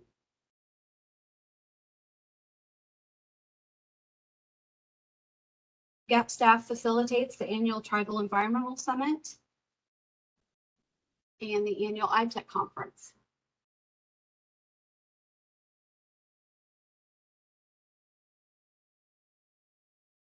GAP staff offers regional tribal operations committee meeting support by coordinating RTOC meetings at various locations and maintains RTOC information and folders on the ITEC website. For fiscal year 2023, General Assistance Program plans on conference and meeting support for 3 RTOC meetings, 1 Tribal Environmental Summit, and 1 ITEC Conference.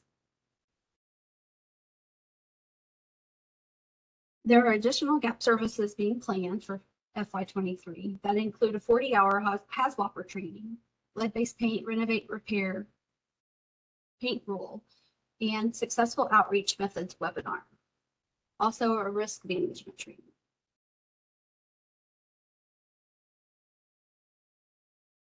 The ITEC website is itecmembers.org, and we are currently working on getting that up to date.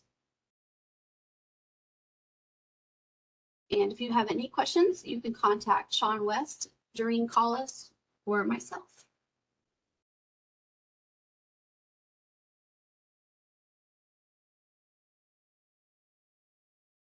And these are the 45 ITEC member tribes and the staff here that support the ITEC program. And that concludes the overview. Does anyone have any questions?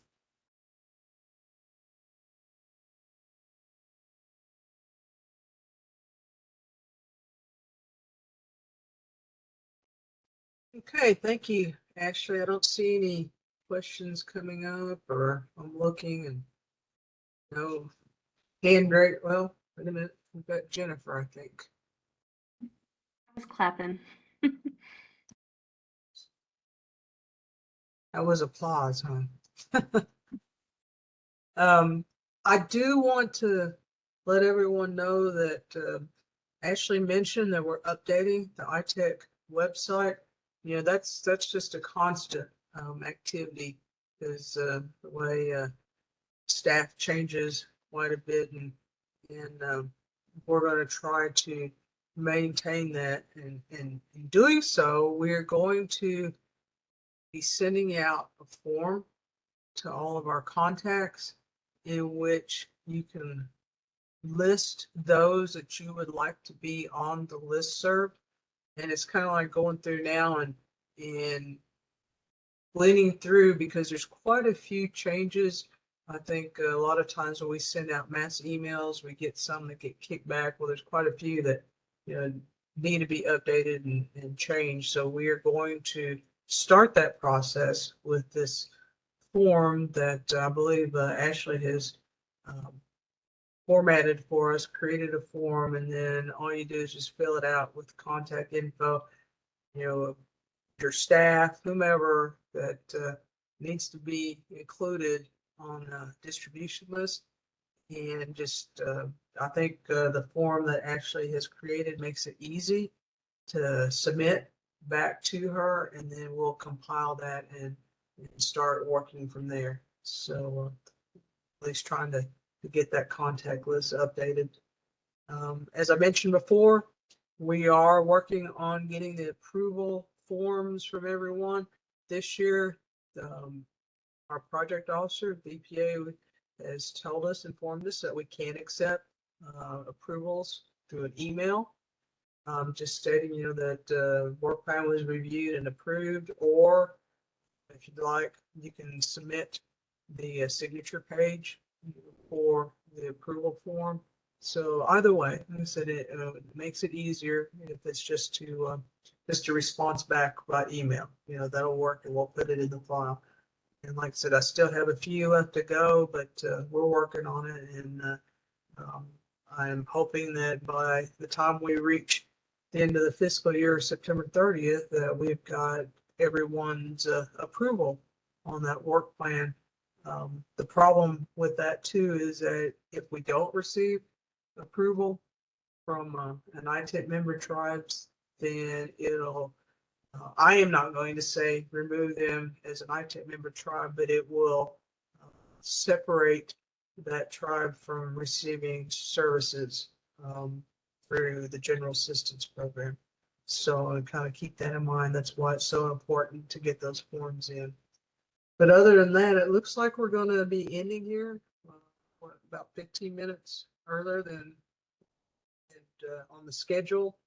I encourage you to come back and join us at 1 o'clock Central Time for our innovative technology session, and as well as the other sessions that will be ongoing here for the next, I guess, couple of weeks. It's Tuesdays and Thursdays. And in doing so, I appreciate you and the time that you've taken to out this morning to join us, and I hope it was beneficial to everyone. Other than that, have a good lunch, have a good day, and hopefully we'll join back together again for the innovative technology session at 1. Thank you, everyone. Thank you. Good afternoon, everyone. Thank you for joining us for the Innovative Technology session of the ITEC Conference. We're going to have Robert Masley, retired from Oracle, presenting on the Windhaber, eliminating the carbon footprint of industrial agriculture.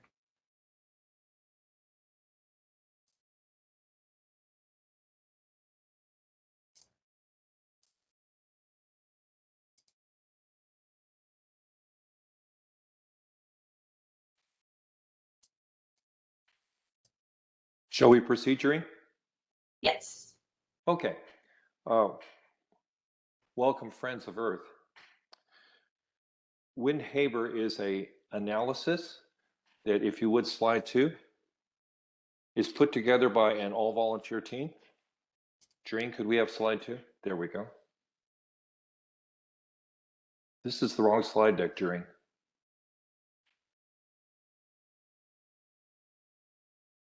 Jerry?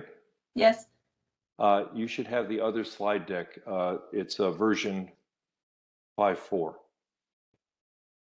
Give me just 1 sec. While you go ahead and adjust that, I'll continue. The Windhaber is an analysis project put together by a team of all volunteers. We're about 1/4 professional farmers. Oh, there we go. That's the right slide deck. Thank you. So if you would go to slide 2.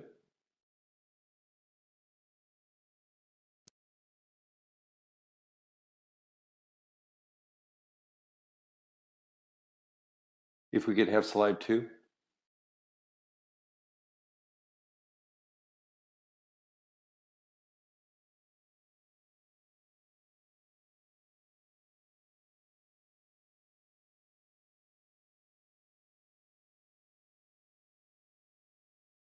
Nope, that's not working. Jerry? Yes. Good. Could we have slide 2?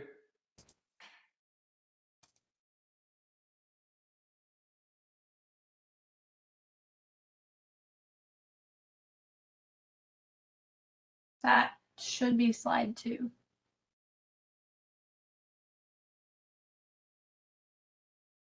I'm seeing slide 1.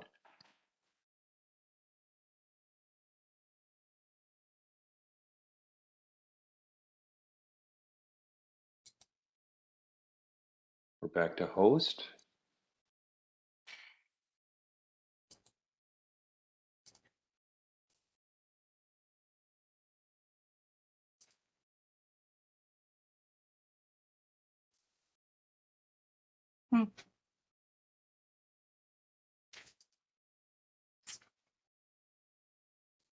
Okay.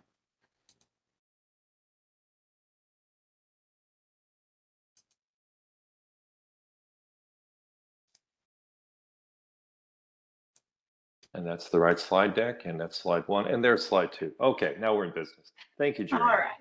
Sorry about that. Jerry's been absolutely wonderful about the preparation for this. I'm in much better shape than I would have been if she hadn't set up that practice session. Thank you. This work is a pro bono project by an all-volunteer team. They're all doing this out of the goodness of their hearts and out of their spare time. That way we have no financial or professional interests in this. We're a completely neutral party. My extended family is, half of them are engineers, the other half are farmers, and we have approached assorted other expertise as we have found need for them in the project. So 1/4 of them are farmers, largely from the Kansas area. Our most senior farmer is Ken Weltmer. He's on the call today. He's a college-educated expert in agriculture, agronomy, animal husbandry, hydrology, welding, mechanics, business. In short, he's a modern college-educated farmer.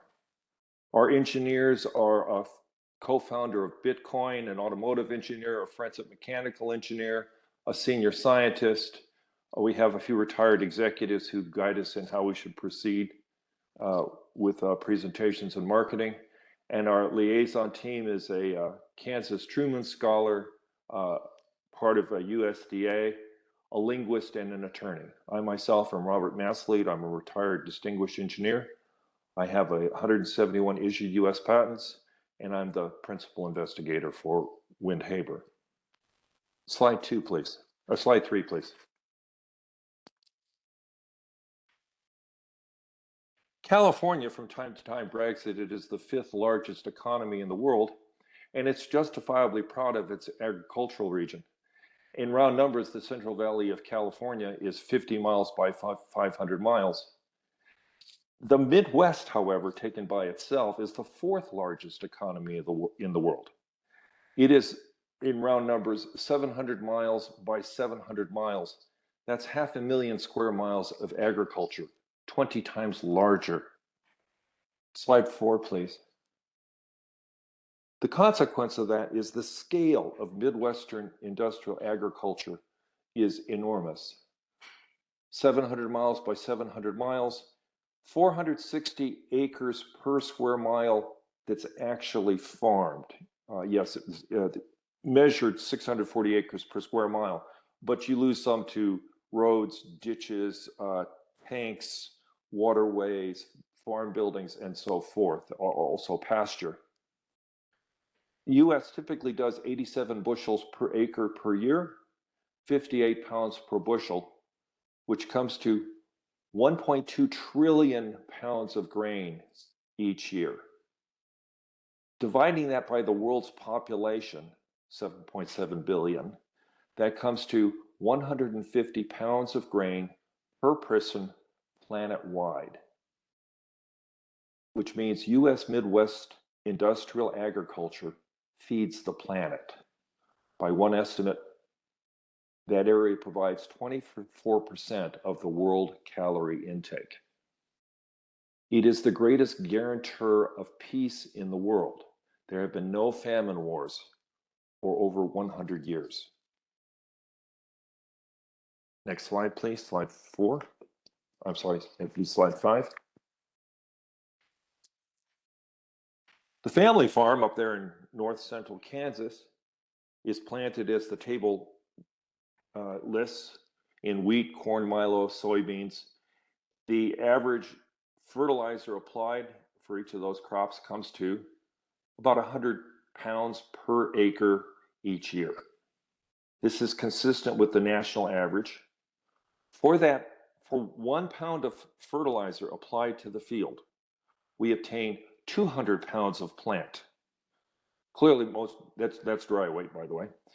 Clearly, that dry weight comes mostly from CO2 from the atmosphere.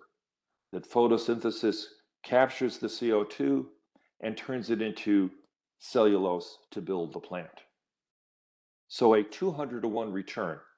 50 pounds of that is the grain, 150 pounds of it is stalk and root.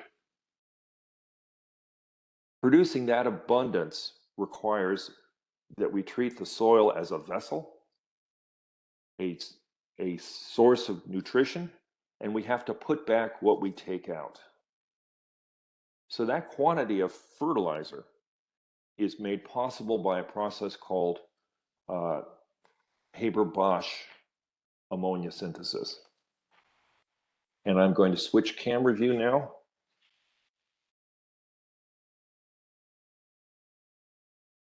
Hopefully I will switch camera view.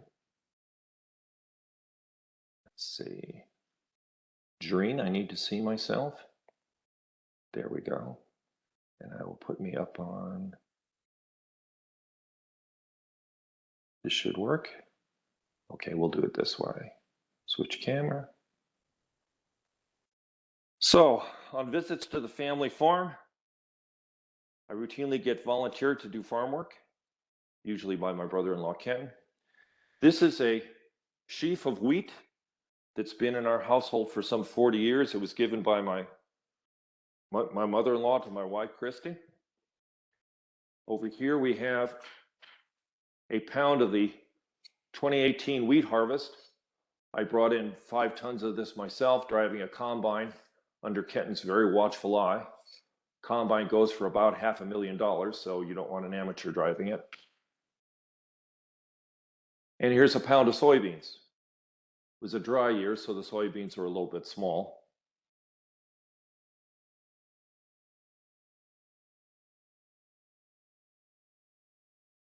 As dramatized in the TV series Genius, Kaiser Wilhelm II, in the height of World War I, approached his people and said, in 6 months, 2 things are going to happen. Because the Allies have cut off our supply of Chilean fertilizer,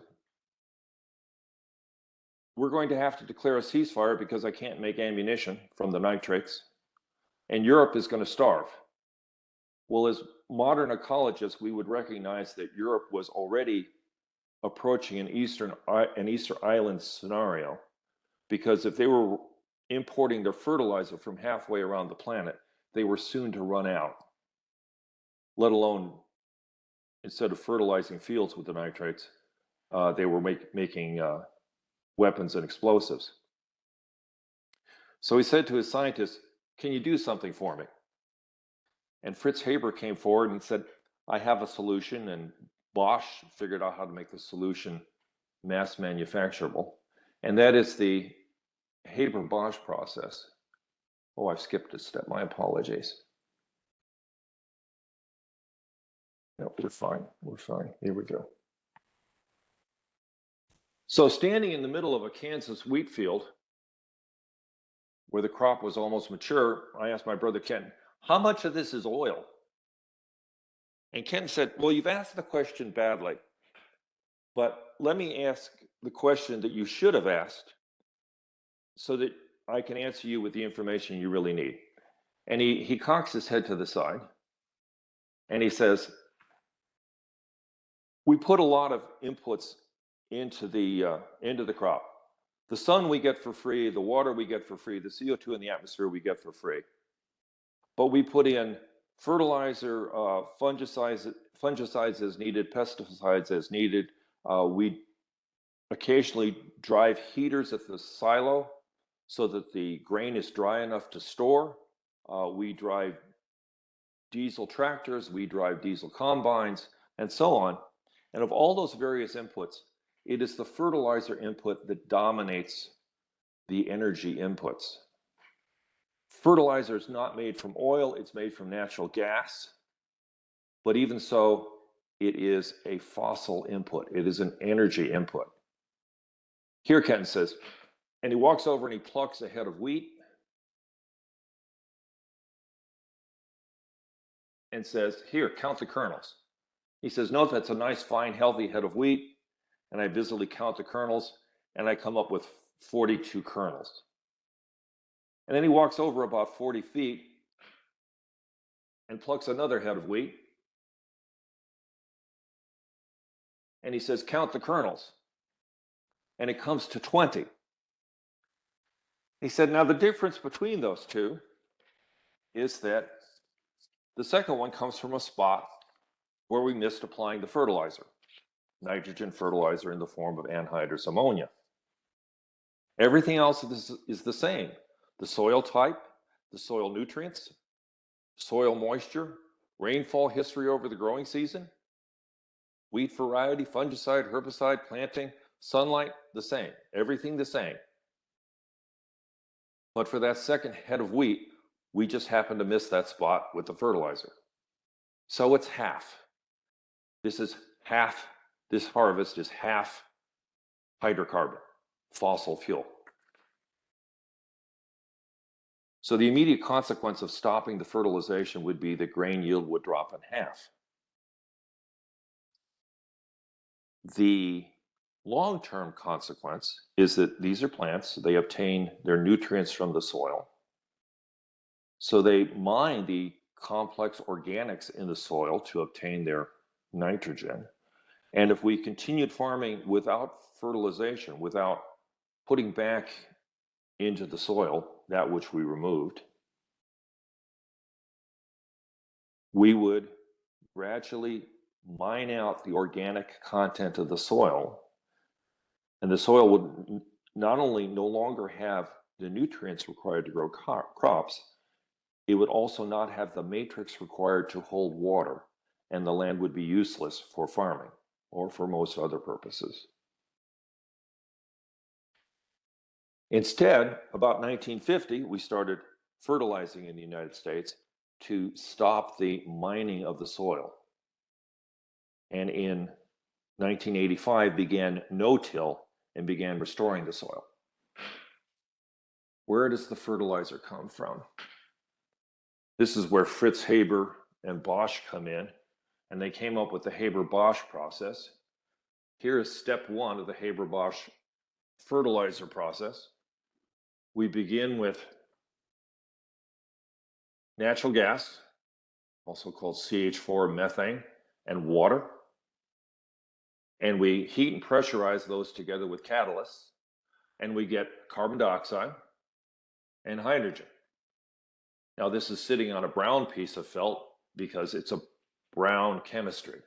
It uses fossil fuel, and it produces CO2. The good news is all we really need out of this is the hydrogen. The hydrogen is used in the next step, where we take the hydrogen and combine it with atmospheric nitrogen, and we get ammonia, basically what you get out of a baby diaper. And that is the parent chemical for all fertilizers, be it ammonia, ammonium, ammonium nitrate, urea, and so forth. This is made in a chemical plant that looks like this. If you look closely, here's a human in scale to give you a sense of the size of these things. There are some 50 Haber-Bosch plants scattered across the United States in about 26 of our states, the agricultural ones, of course. So this is not a terribly complex facility. It looks like a miniature oil refinery. The ammonia that we produce is stored in tanks that look like that.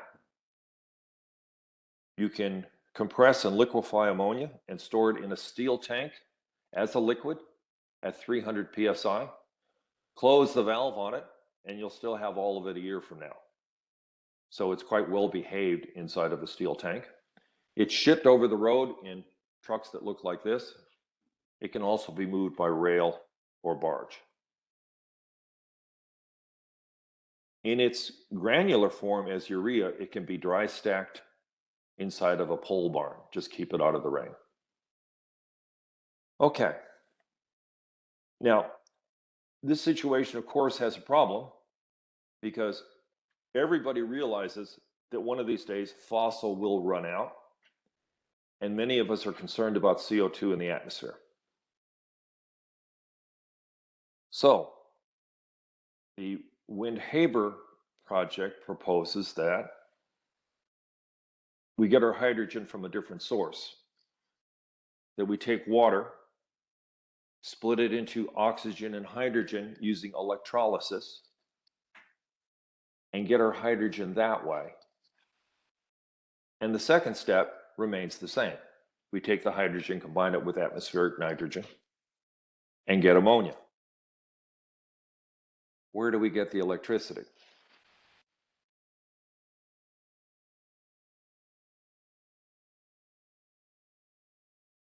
Wind turbines have some problems.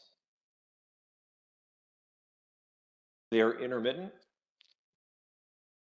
When there's plenty of wind, you have no one to sell it to. When there's not enough wind, your customers complain. And you don't make as much money as you would like to, so you can't return your investment as fast as you would like to, and you can't build out wind turbines as fast as you would like to make progress on CO2 in the atmosphere. But realize that it doesn't matter when we make the fertilizer because it is applied seasonally to the fields. So we should use these two to solve each other. That is, buy more electrolyzers than we need have them buy the excess wind turbine power from the existing wind turbine farms, apply it to make hydrogen to make ammonia. And when there are low wind conditions, we turn off the wind Haber plants so as to allow more electricity onto the grid. This helps the wind Haber facilities by getting them electric power on the cheap. It does not harm the wind Haber facilities because they have all year to make their fertilizer. It helps the wind turbine facilities because they can sell the electricity they're making during high wind, low demand conditions. And they're a better citizen on the electric grid because under low wind conditions, the dispatcher, the electrical dispatcher, can turn off the wind Haber plant so that the wind Haber plant looks like it is a battery to the grid, that it drops offline when electricity and wind are scarce, and it sucks up the excess electricity when it's plentiful. What does an electrolyzer look like? Well, the small ones are moved around in containerized freight so that you can readily deliver them to a facility. The large ones look like a series of tanks, rather like these ammonia storage tanks. It can be advantageous to store the hydrogen temporarily in spherical storage tanks so that you can make hydrogen when the wind is plentiful, run ahead of your Haber-Bosch plant, run ahead of your wind Haber plant, and then when wind conditions are low, consume the hydrogen from your storage tanks to convert the hydrogen to ammonia. And in a nutshell, that is wind Haber. If we could switch back to slides. And give me a second. Are there questions at this point?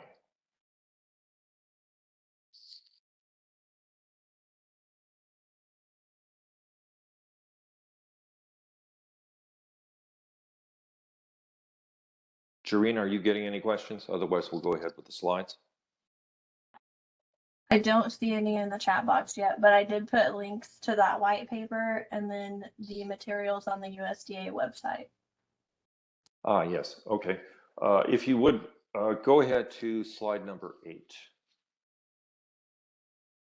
All of the material that I have been presenting to you is available in a white paper that is posted at the USDA Agricultural Innovation Agenda website.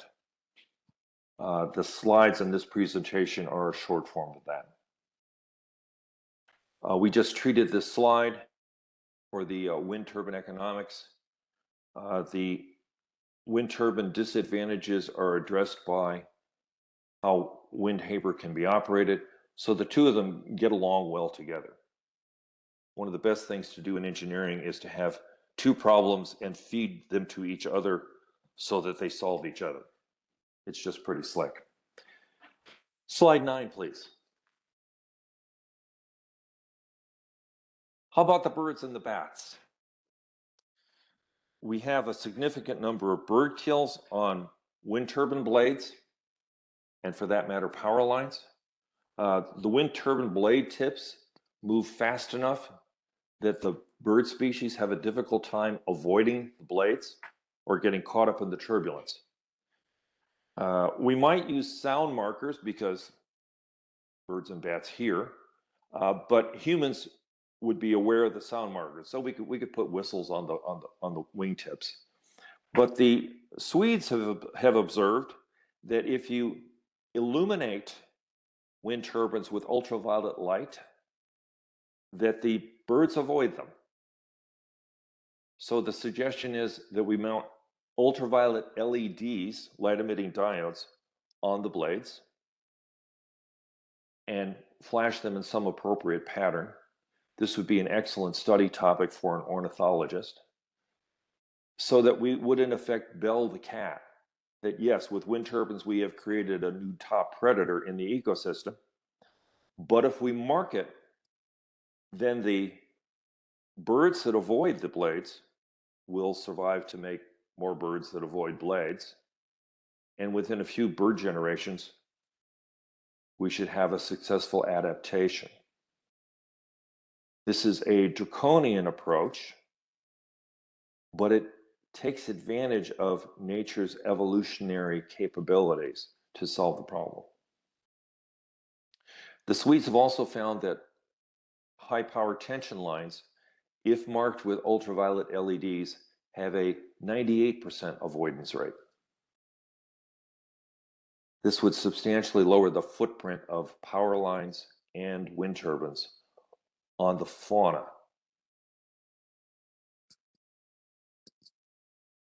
Slide 10, please.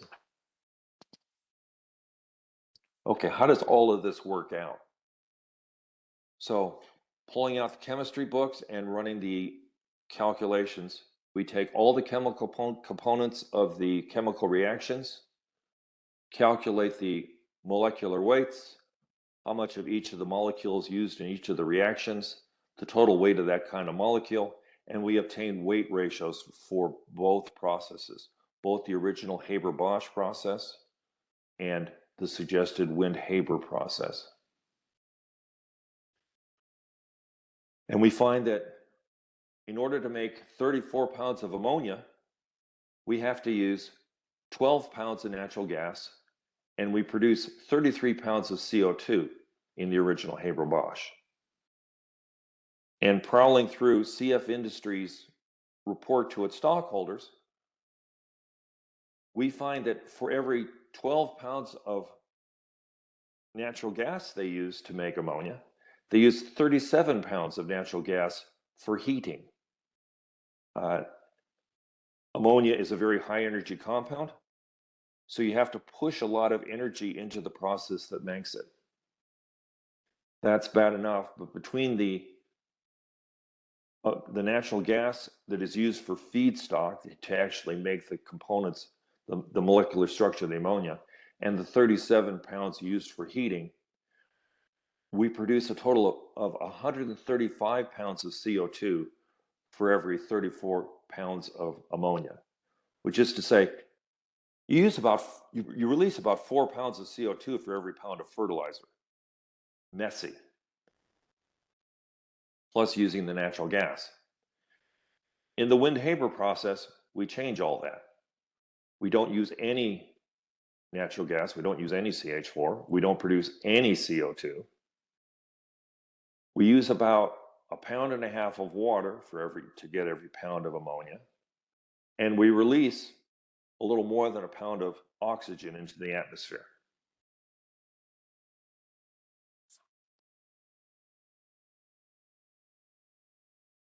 As we cranked further through the numbers, we found that ammonia was not the only large component of carbon in industrial agriculture. That yes, fertilizer was the largest one, but if we would go to slide 11,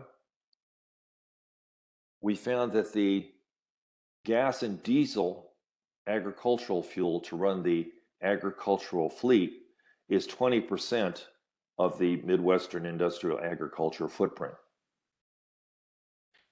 Now, we might say that we could switch that to ethanol, but that doesn't really solve the problem because the ethanol sources we have today aren't green.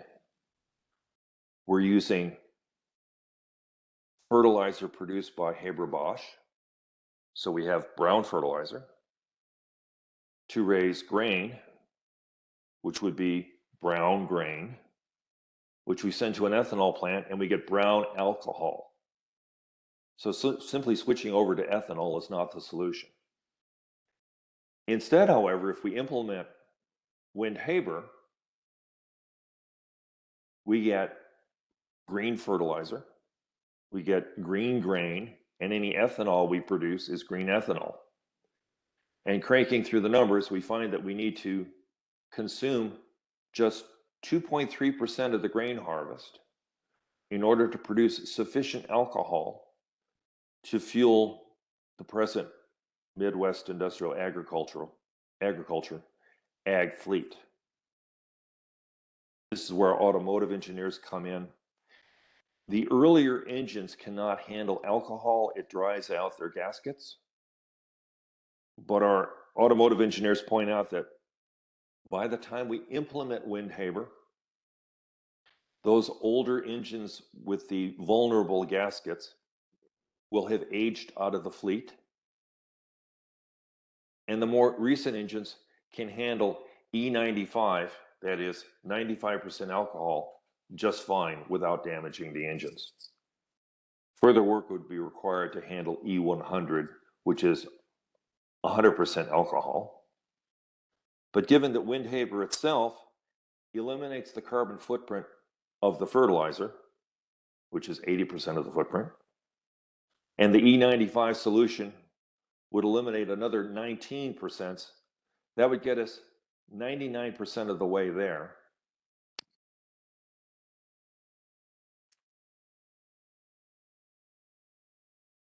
Slide 12, please. So here's how the total numbers work out. I'm not going to take you through all the calculations here in this presentation because frankly it's kind of dull, but the full set of calculations and the citations to support their numbers are in the white paper. We've got the Haber-Bosch process in the center column and the Windhaber on the far right. Carbon dioxide released from producing the fertilizer for all Midwestern agriculture. By Haber-Bosch, that's 91 billion pounds a year, and with Windhaber, we could eliminate that. The carbon dioxide released from burning farm fuel in those engines, that's 22 billion pounds per year, and with Windhaber, we could eliminate that. The crop yield loss in order to fuel the fleet. Under Haber-Bosch, none, you just put in diesel. In Windhaber, you have to give up 2.3% of your yield to drive the equipment. Carbon dioxide soil sequestration. Longer topic here. Per a Scientific American article titled The Last Resort, they put together a table that categorized the various ways of getting CO2 out of the atmosphere and sequestering it, pumping it out, filtering it out, burying it underground, and so forth. The most effective technique of all of the known techniques for pulling CO2 out of the atmosphere, the most effective technique, the one that can get the most CO2 out, turns out to be agriculture. That gets the most tons of CO2 out of the atmosphere of all the methods we know of. In addition to it being agriculture being the most effective technique, it is also the most cost-effective technique. That is how much societal effort you have to exert in order to get a given ton of CO2 out of the atmosphere. So farming is a really good deal for getting carbon dioxide out of the atmosphere and sequestered in the soil. Where does it go? It becomes part of the organic matrix of the soil itself.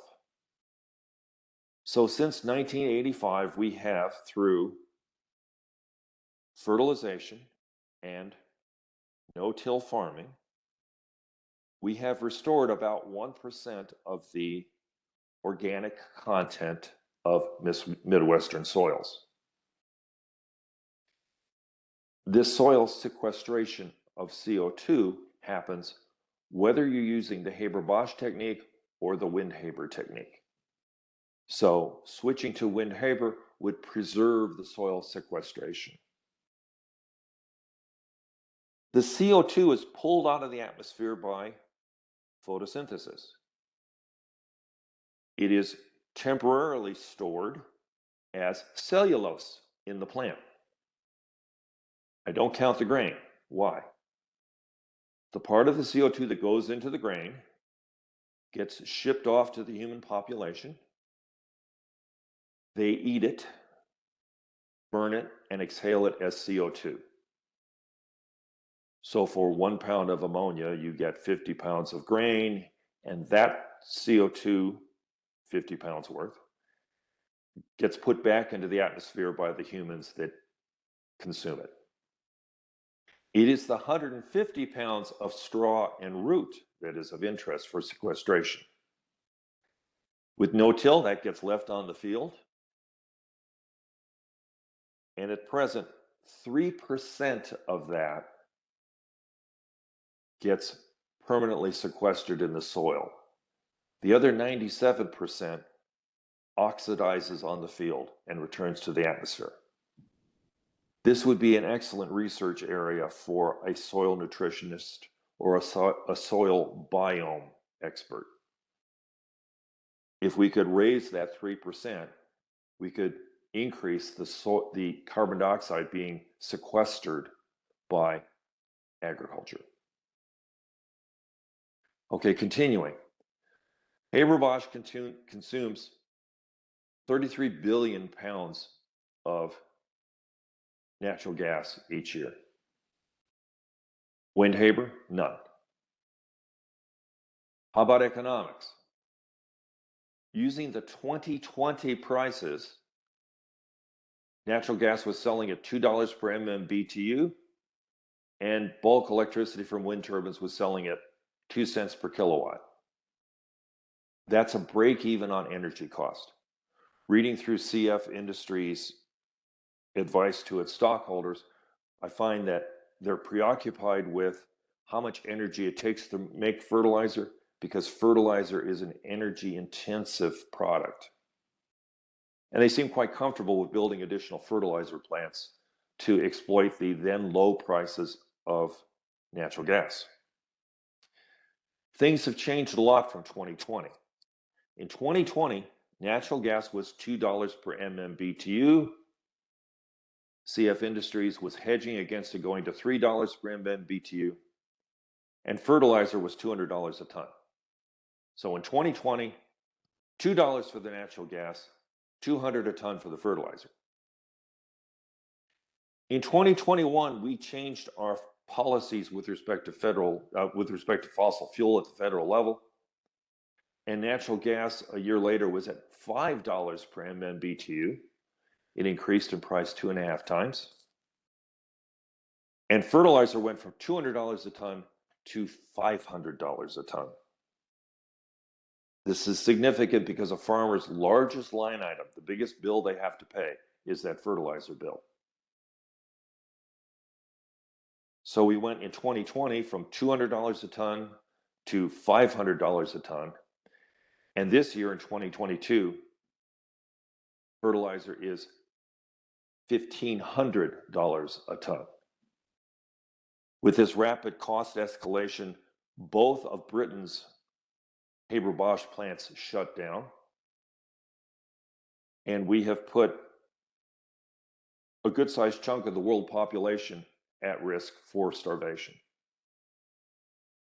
The agricultural grain queue is something like a year deep, depending on where you are. US, it's estimated to be something like 15 months. China, although they keep this as a state secret, it's estimated to be about 2 years.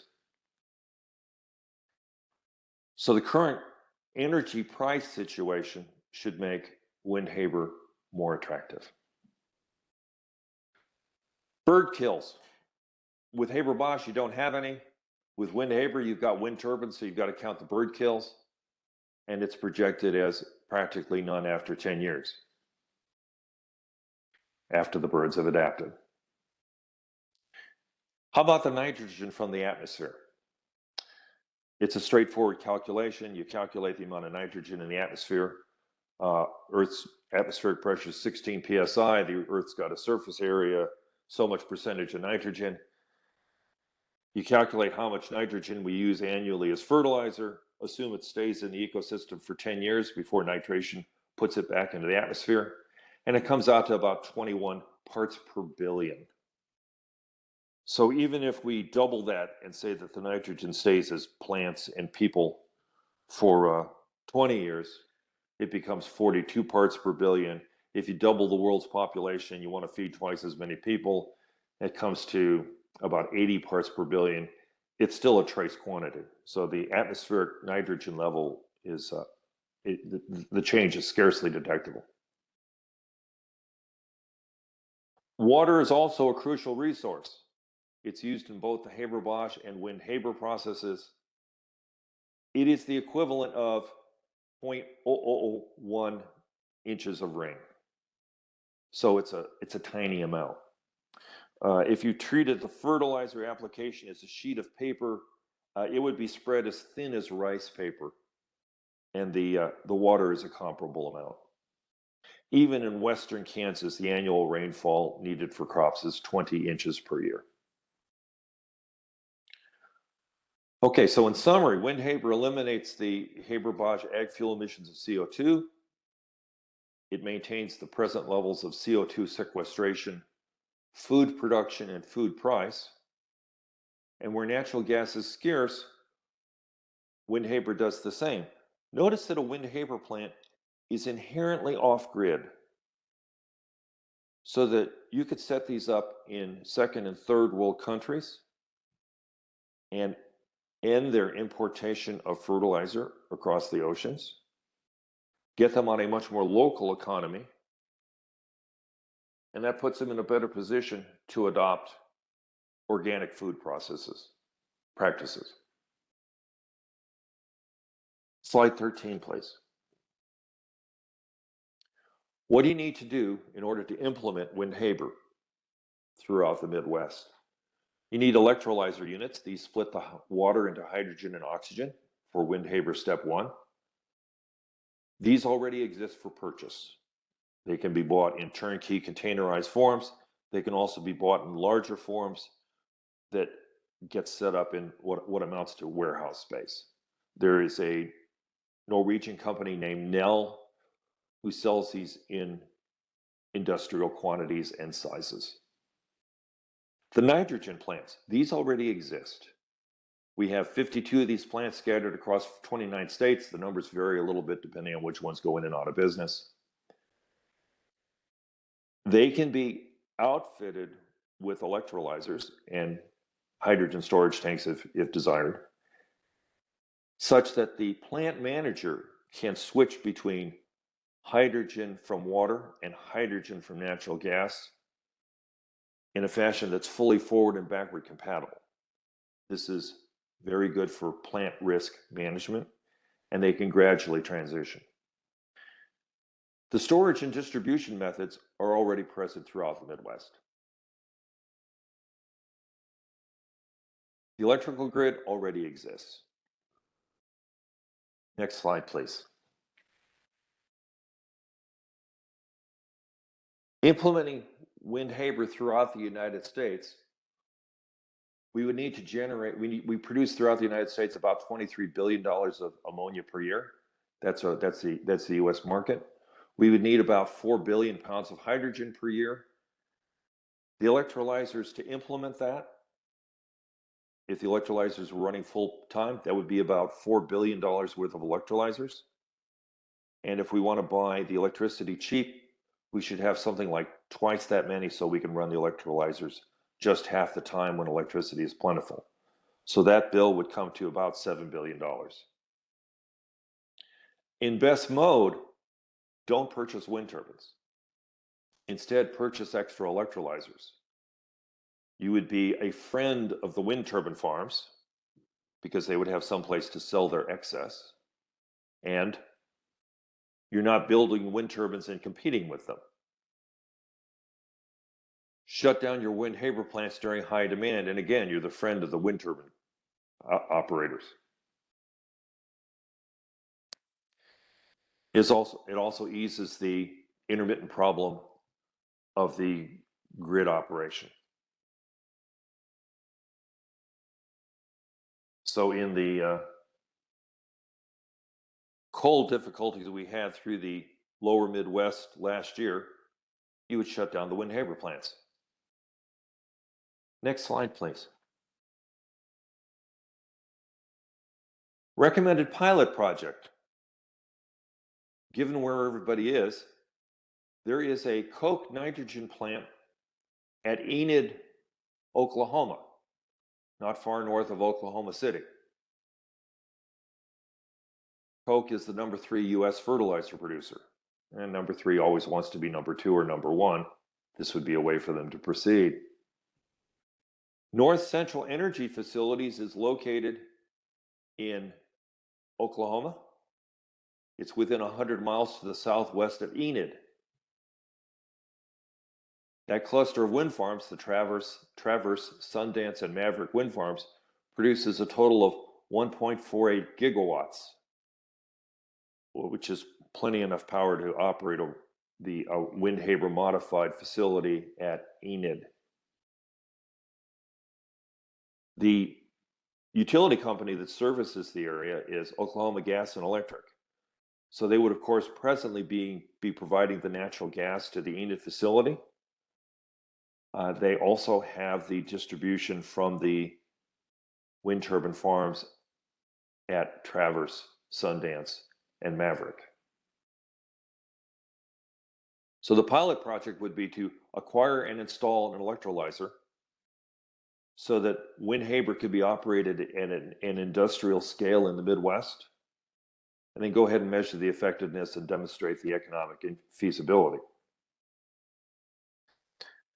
This is an area where the tribes themselves might wish to engage. The Windhaber team is nonprofit and non-incorporated, so we are not an entity. The tribes, however, are an entity and would be a suitable organization to contact NELS and ask for a quote for how much they would charge for an electrolyzer at the Enid facility. NELS is currently off advertising that they intend to build a new factory and drop their electrolyzers price by something like 50, drop them in half down to as low as 25% of their present price. Okay, pause here for Q&A, please.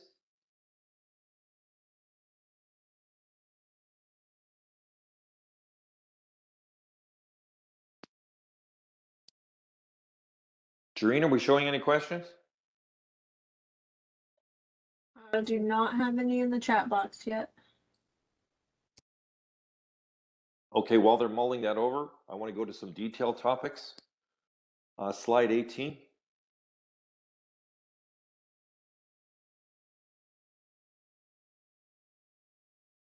I saw a question that flashed up and went away. I think it said, do you have feedback from these plants? Yes, that's what it says.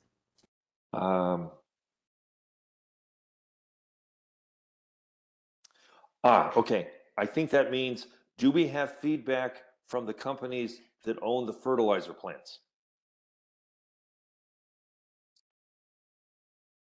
Corporate America does some interesting things when you contact them. One is, they really like your idea, so they tell you absolutely nothing because they don't want to get entangled with you. Two is, they really hate your idea, so they tell you nothing because they don't want to insult you.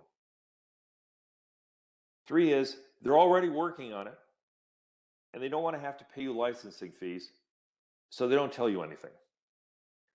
So we have approached a number of industrial firms, and we have heard nothing.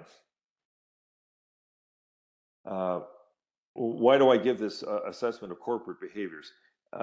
My task in the computer chip industry was to advise and direct CXO level personnel on technical matters and to assess what the competition was doing. So getting silent reactions was routine, and you had to figure out what they were doing anyway.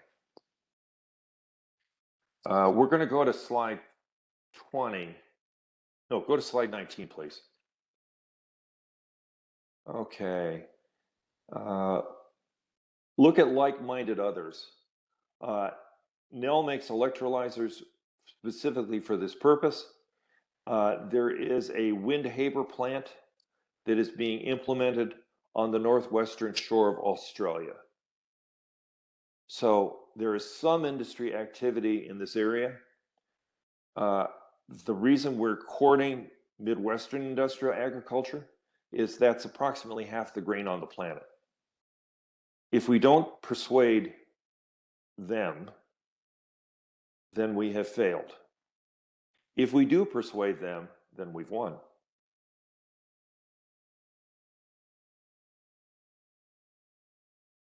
Did I succeed in answering your question? That may take a while to come back. If I didn't fully answer the question, chat in another question. If you would go back to slide 18, please, while they're working on that.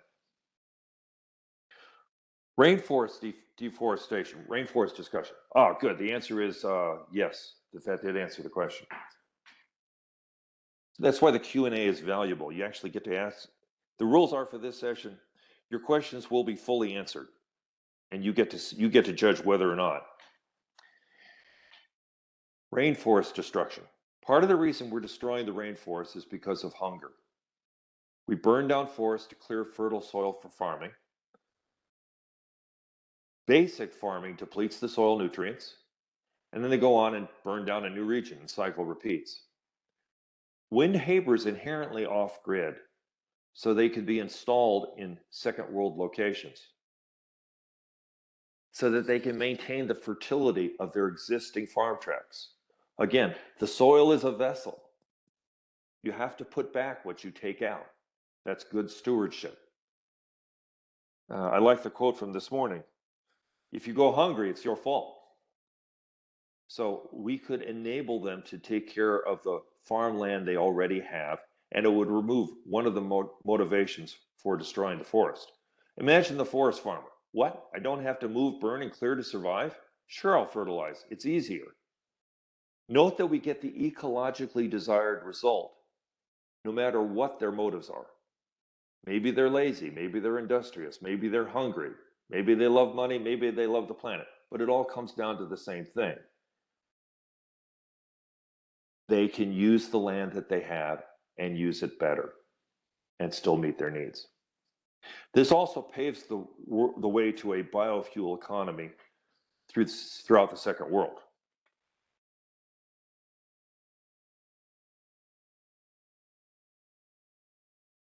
Are there other questions, Jareen? Go ahead and interrupt if any come in. Okay. And I don't see any yet. Okay, go to slide 19. Other items. One is intellectual property. You'll see patent pending on the various pieces of literature for Windhaber. In working with patents, I became familiar with intellectual property law. International and US intellectual property law changed from first to invent to first to file. So what I did on behalf of the Windhaber team is back in 2019, I filed a provisional patent application on all the Windhaber material, renewed it in 2020, and then let it lapse. So this has the effect of disclosing all of the Windhaber material in a documented US Patent Office form so that it's all easily traceable in public. From first date of publication, someone who wishes patenting to pursue a patent has a year. So by taking out those provisional patent applications and then letting them lapse, I have put all of this material in the public domain. So the Windhaber team, one, would license it to any practitioners and hostile patent trolls who might wish to take out a patent in order to extract revenue, even though they didn't invent anything, they're blocked. So the purpose of that patent exercise was to preserve the intellectual property as free, and all of the profit goes to whoever goes ahead and implements this. So we have prevented intellectual property problems and arranged it so we, the Windhaber team, make no money on this arrangement. You go build it, you have a factory that cranks out this stuff, great, you get to keep all the money. Bread baskets. The top 3 bread baskets in the world are the United States, Argentina, Brazil, and Ukraine. One branch of my family is Cherokee, another branch is Chinese, another branch is Argentinian.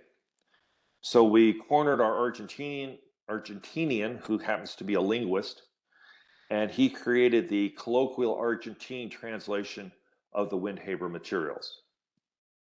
We had our attorney look at the U.S. technology export regulations. We crossed all the T's, dotted all the I's, and shipped off the materials to Argentina. We've got 3 contacts there, another 3 contacts in India. I'm not too worried about the Chinese. They have their own ways of acquiring information about what's going on in the United States. Let's see. What Hey, else is Robert, there? we do have a question. Oh, let's take the question. What would be the smallest size of plant to be competitive or reasonable to sustain production? That's an excellent question.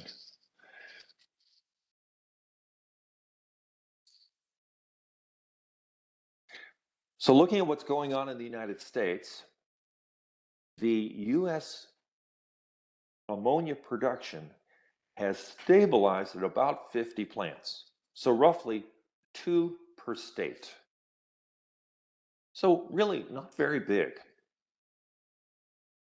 And in all immodesty, the genius in the Windhaber approach is that you could take any of those plants and install any size of electrolyzer and begin the transition. So it is worthwhile doing and industrially interesting to convert even a tenth of the hydrogen input of one of our existing Haber-Bosch plants to Windhaber. So this can be started at a very low threshold. In terms of actual numbers of units, I have that. Give me a moment to grab it. In the white paper, this is full-scale Windhaber is the title of the section. Yeah, full-scale Windhaber. We would need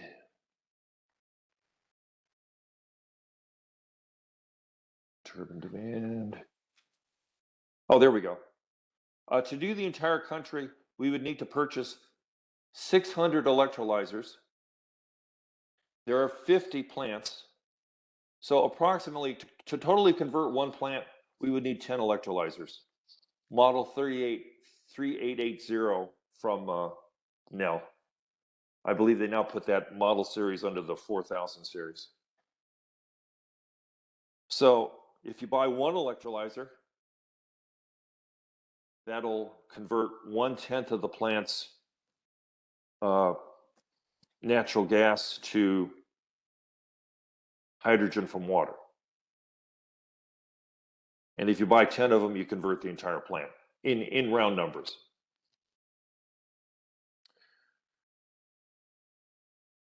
Last industry monitor we had on the price of an electrolyzer was they were, I believe, 600,000 a piece.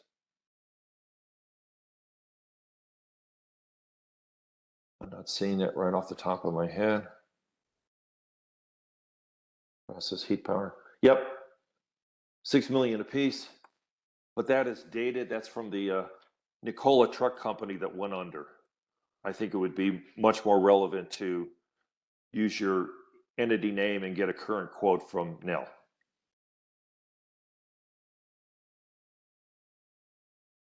So my suggestion would be quote and purchase one of their industrial size units. Go to the Haber-Bosch plant of your choice, get it installed there, and then you can get measurement quantities that are industrially interesting. There's no point in setting this up in a university chemistry lab. What you want to do is out in the field, in the wild, at a real production plant. So it's large money, but it's not enormous money.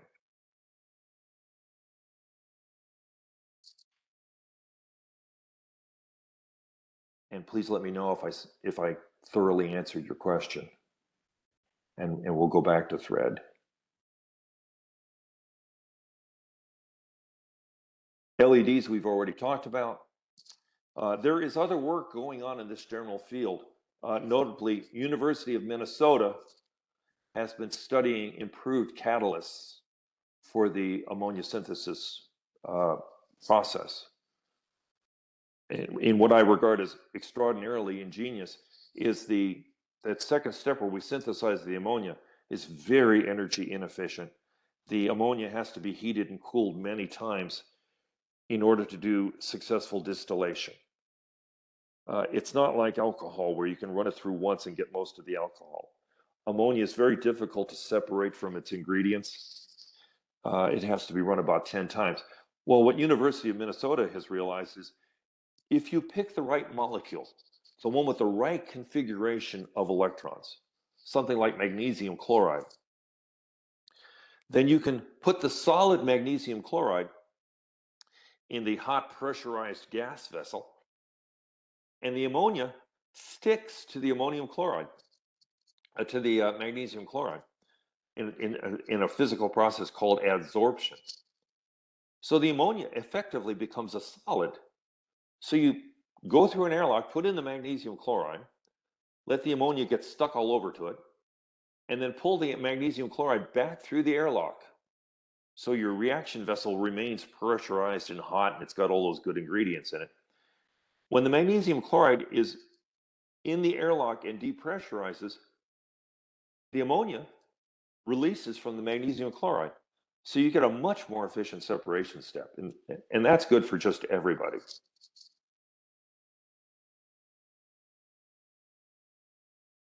Okay. So, Jareen, any further questions?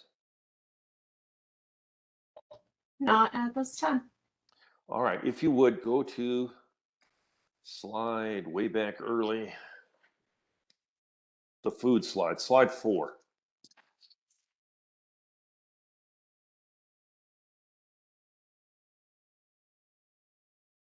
Okay, and we're going to switch the camera view back to me if you would. No, let's leave this one up, it's fine. So we have this interesting problem. Around 1950 or so, we looked out at the world, and in the compassion of the United States, we said there's a lot of people starving out there. So we became very good at industrial agriculture, and we proceeded to feed much of the world. Well, now they're out there and we're feeding them. If we change our policies in the wrong way, we could starve people in the range of hundreds of millions to billions of people. So Windhaber offers us a way to get rid of fossil fuels from industrial agriculture, get rid of the CO2 release from industrial agriculture, and still manage to continue feeding the world. Is that the best way to feed the world? We would like to feed the world with organic approaches. But notice where the food is being eaten, right? If we ate that food here, you'd have to eat, if we ate the food here in the United States, we ate this grain here in the United States, each occupant of the United States would have to eat 10 pounds of grain per day. Well, they're not going to do that. So the grain is going overseas. So the nutrients are going overseas. If we were to take a strict organic approach, we would have to bring the waste products, the urine and the feces, we would have to bring that back to the United States and spread it over the Midwest. This is mechanically challenging. Even our fertilizer plants who are moving very compact ammonia, we have those distributed all over the United States, 2 per state, 50 plants, 26 states. So we move ammonia fertilizer over very short distances from where it is made. The grain, we dry it, it stores for years, it moves readily in ships, it's easy to move. Urine and feces, moved across oceans and then distributed across the Midwest, very challenging. So Windhaber is a halfway step. It gives us a way to, with existing technology that we can go buy, we can stop burning natural gas in our fertilizer plants, and we can stop emitting CO2 from those plants. And we can go to a regional scale fertilizer production. Argentina can make its own fertilizer. It doesn't have to bring it in from elsewhere. And that gives us a halfway house to, or an organic approach to farming, where the US can compassionately afford to grow less food, and the rest of the world can compassionately afford to grow their own food. And now you have a closer co-location between the people that make the food, the people that eat the food, the people that make the pee and the poop, that can go back on the fields. So Windhaber doesn't get us all the way there, but it moves us in the right direction.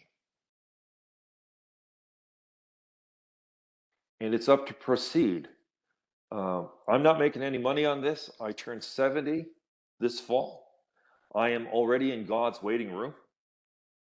So this is a gift from me and the other people on the Windhaber team for our children, your children, because we ourselves will be dead and gone.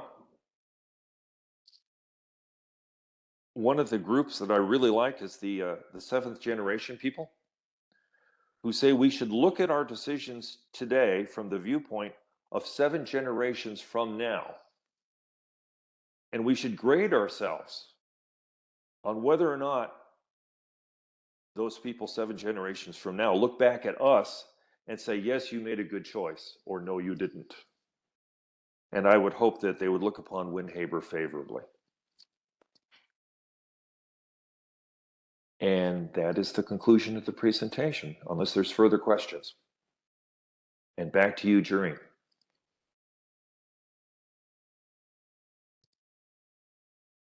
Okay, I'm not seeing any more questions right now. I believe Ken Weltmer's on the call. Ken, do you have anything you'd like to add?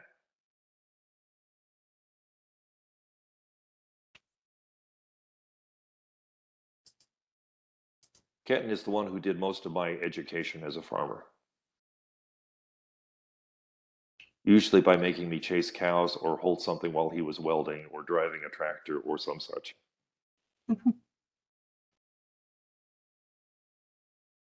Hey, if you go to farm country during harvest, if you have arms and legs, you will be working. Kit said no, you presented it well. Okay, very good.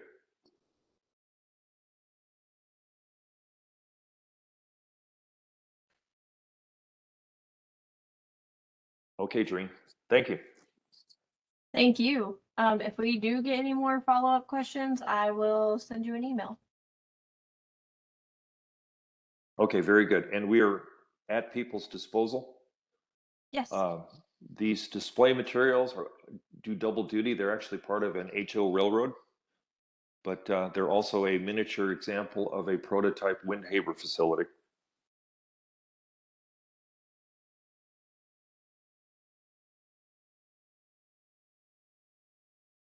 All right. Well, thank you so much for joining us. If there's no more questions, we'll have a break, and our next session will be solid waste and recycling at 3 p.m.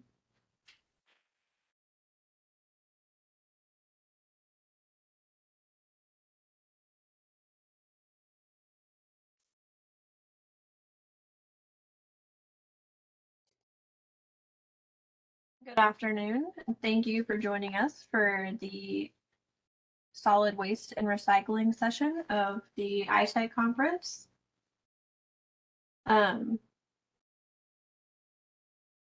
First up, we have Sarah Pierpont with New Mexico Recycling Coalition, and she'll be presenting on rural recycling challenges and opportunities for waste diversion.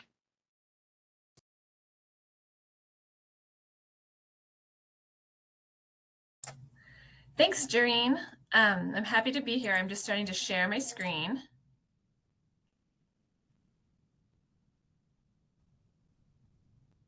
It's giving me a moment to connect.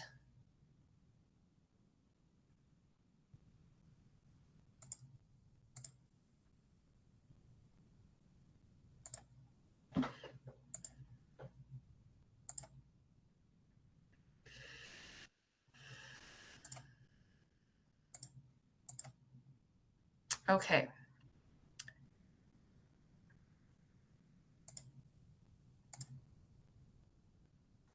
Jareen, can you tell me if you can see that slide? That slide?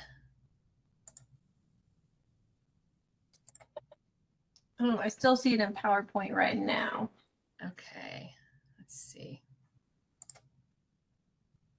How about that? Still PowerPoint. Okay, let me try one more thing.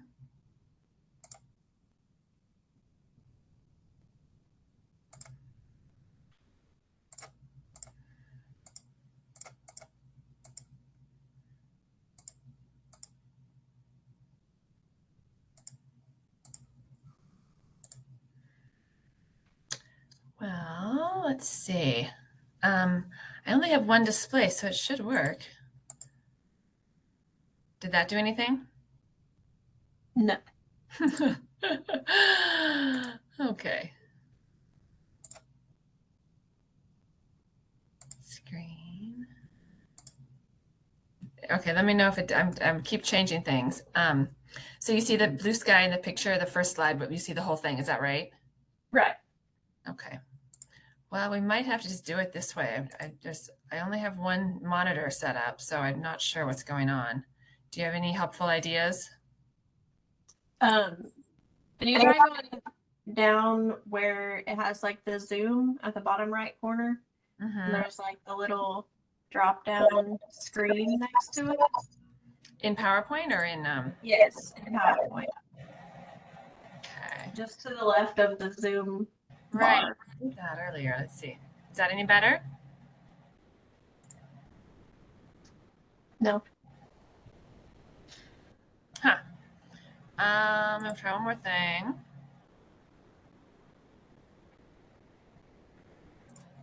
Well, do you want me to, do you want to show this for me then? And then I'll just ask you to go ahead, or do you want me to just present it from here? Is it big enough to present it from this screen?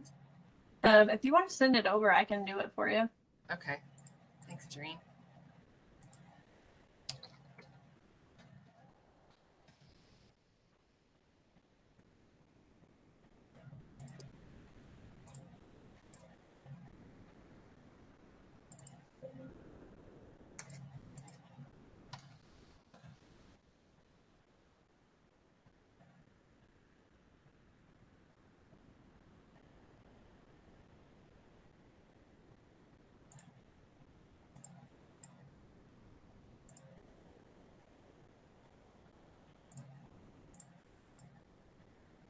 Okay, I just sent that to you. Let me know when you get that.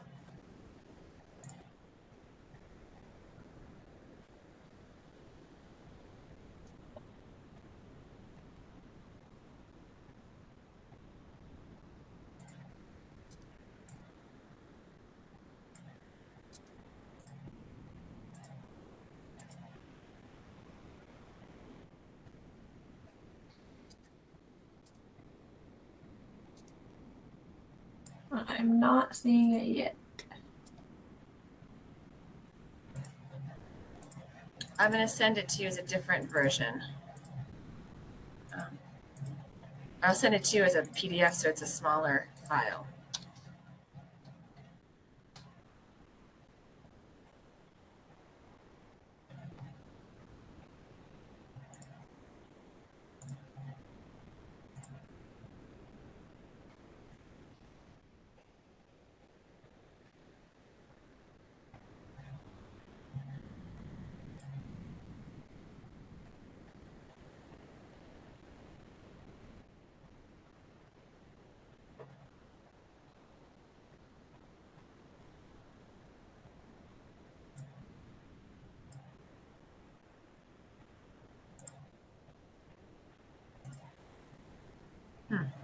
Okay, well, while it said it should be going over there. I apologize. I'm still not getting anything. If you want to try and share it the way you were before again, we can go ahead with that. Okay, let me start with that. And then if you get it, will you just interrupt me? Yeah, sure.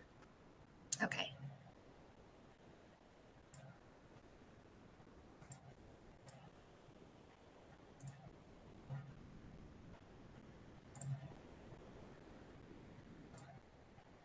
Okay, so you're seeing the whole thing, the whole PDF, correct?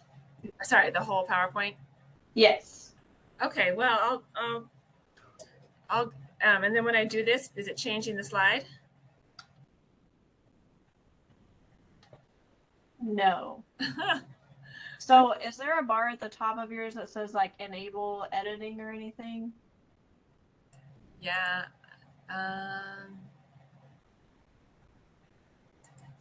No. All right. Now it's on the second slide. Say that again.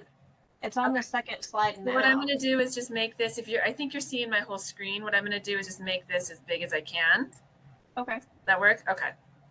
And I don't want to take up any more time with that. I'm sorry. So thank you. I'm Sarah Pierpont. I'm the executive director of the New Mexico Recycling Coalition. We are a statewide member-supported nonprofit with the mission to inspire New Mexicans to reduce, reuse, and recycle.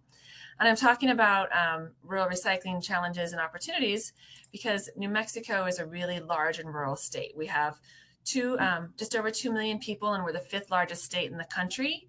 We have 17 people per square mile, 106 rural communities, and over 21% of New Mexicans are living in poverty. So it's a rural state, and it doesn't have a lot of money for a lot of programming and a lot of extra expenses.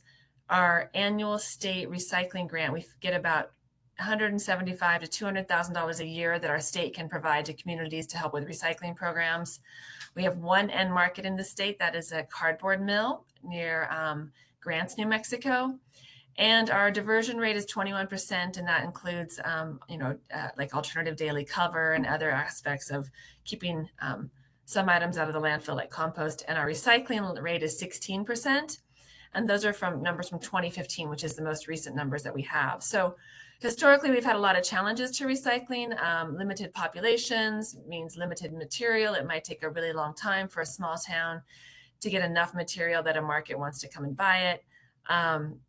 The knowledge gap, a lot of times these small towns, you have one person running all utilities and the roads. And so having a new system and a new program like recycling is a steep learning curve. It's cost to start a program. And then of course you need political will and infrastructure. And then there's just been this kind of historical dependence on disposal, just sort of like, well, that's the way we've always done it. Mentality. So those are some of the challenges that we've faced when it comes to rural recycling and waste diversion. In our state, we developed to help address these challenges. We called it the Dream Map, and it was funded by 2 USDA Rural Utilities Programs grants, where we basically went through the state and did waste assessments and seeing in terms of waste sheds, like, who had recycling programs, who had capacity, who could take more material. And you'll see these red ones were existing programs that could, the green ones were the existing programs that could accept more recycling material, but there's not a lot of them. The red ones had recycling programs, but they were at capacity. They could not take any more material. And then the orange ones are proposed hubs, proposed recycling centers that our organization would like to see happen in the state. And so with this knowledge, we received a second round of funding through the American Recovery and Reinvestment Act. So in 2010, 2011, and 2012 and 13, our state and our organization, we got about $3 million for rural recycling programming. And out of that $3 million, we could subaward about $2 million to communities to build the infrastructure they needed for their recycling programs. So the idea that we came upon based on those waste shed maps was called a hub and spoke regionalized recycling. And it works really well in rural large states like New Mexico because you have one centralized hub, and that's the place that has maybe a little bit of extra cost because they'll process it, and they're usually in a geographically larger area, and they accept the material, process it, and then they can sell that material to market to help offset some of their operating costs. And those hubs then were fed into by spokes, and spokes could be really small little towns. It could be a recycling trailer behind the school or the gas station. And sometimes our spokes were as small as, a community of 200 people, but it made it so there was a place that those people could recycle without having to wait until the next time they went to a big city. And we defined access to recycling for this program, and that means being able to recycle. We define that as being able to recycle within 30 miles of your house. So for a state as large and rural as New Mexico, we needed to build a lot more recycling drop-off locations through this hub and spoke system to be able to recycle 30 miles from your home. It's easy if you lived in Albuquerque or Las Cruces or Santa Fe, some of our big populated areas, but all those other areas outside of the state needed to have access to recycling. So this regionalized program, it overcomes rural transportation issues. The spokes can take the materials just to the hub instead of having to drive it all the way to one of the big cities. And then once the hub has enough material to process it, they can work with the market to have the market come and get the material. So it was very efficient on transportation.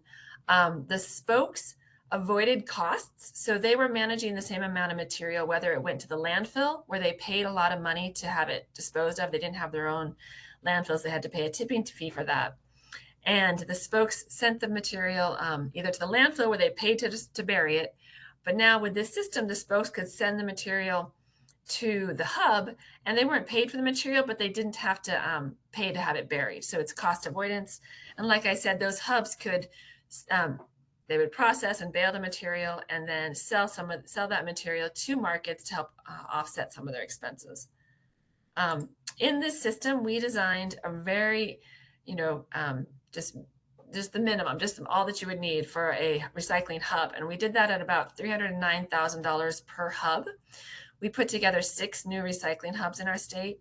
And this was the layout. It was a 3-sided pole barn, a 40-foot by 75-foot structure with little areas in the front that were bins for each material. So there's some for, aluminum cans, PET number 1 bottles, number 2 bottles, mixed paper and tin, and they would just be dumped there.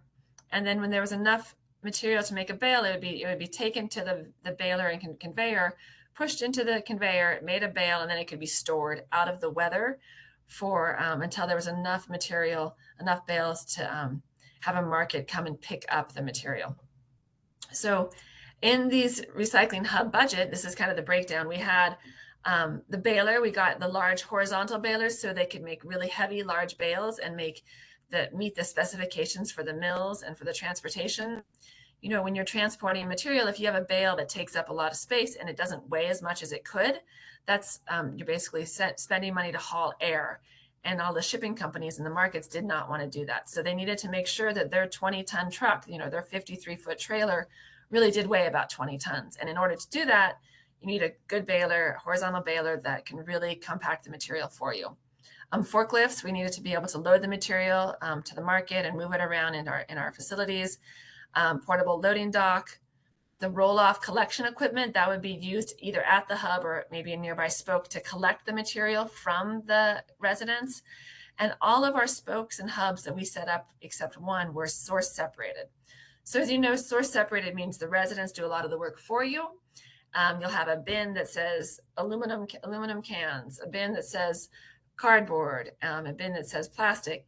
And the residents do the work because they physically separate the material into these bins instead of single stream, which is what we have, as you know, in most of our larger curbside communities throughout the country, where everything is mixed together. But then to process that, it often takes, like a $30 million materials recovery facility where they have magnets to take out the tin, and they have optic sorters to get the plastic separated, and fluffers for the cardboard and paper. So that works really well on a large scale with a lot of volume. But these hubs were doing about 1,000 tons to maybe up to 4,000 tons of recycling per year. So they didn't really need to have that extra expense. And so the processing could just be very simple, source separated. The efficiencies of the hub was to make it, no bigger than it needed to be. And having these storage bunkers you see on the bottom right-hand side, those storage bunkers were, once they were full, that was enough to make a bale. So if that was full of aluminum, you could push the whole load of aluminum with a skid steer into the conveyor, and it would make one bale of aluminum. So we were making it right-sized, no heating, no lighting. It was just skylights, so they didn't have to be having extra expenses to heat the building. And it was located at existing solid waste facilities. A lot of times this was located right next to the landfill or the transfer station.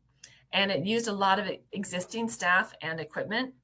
And in some situations, this part-time staff might have switched to full-time because they were making bales of material and selling it and helping with the recycling. But in general, it did not require a lot of extra staffing. And the household recyclables accepted via the hub and spoke system were these 6 main things. There's cardboard or OCC or old corrugated containers.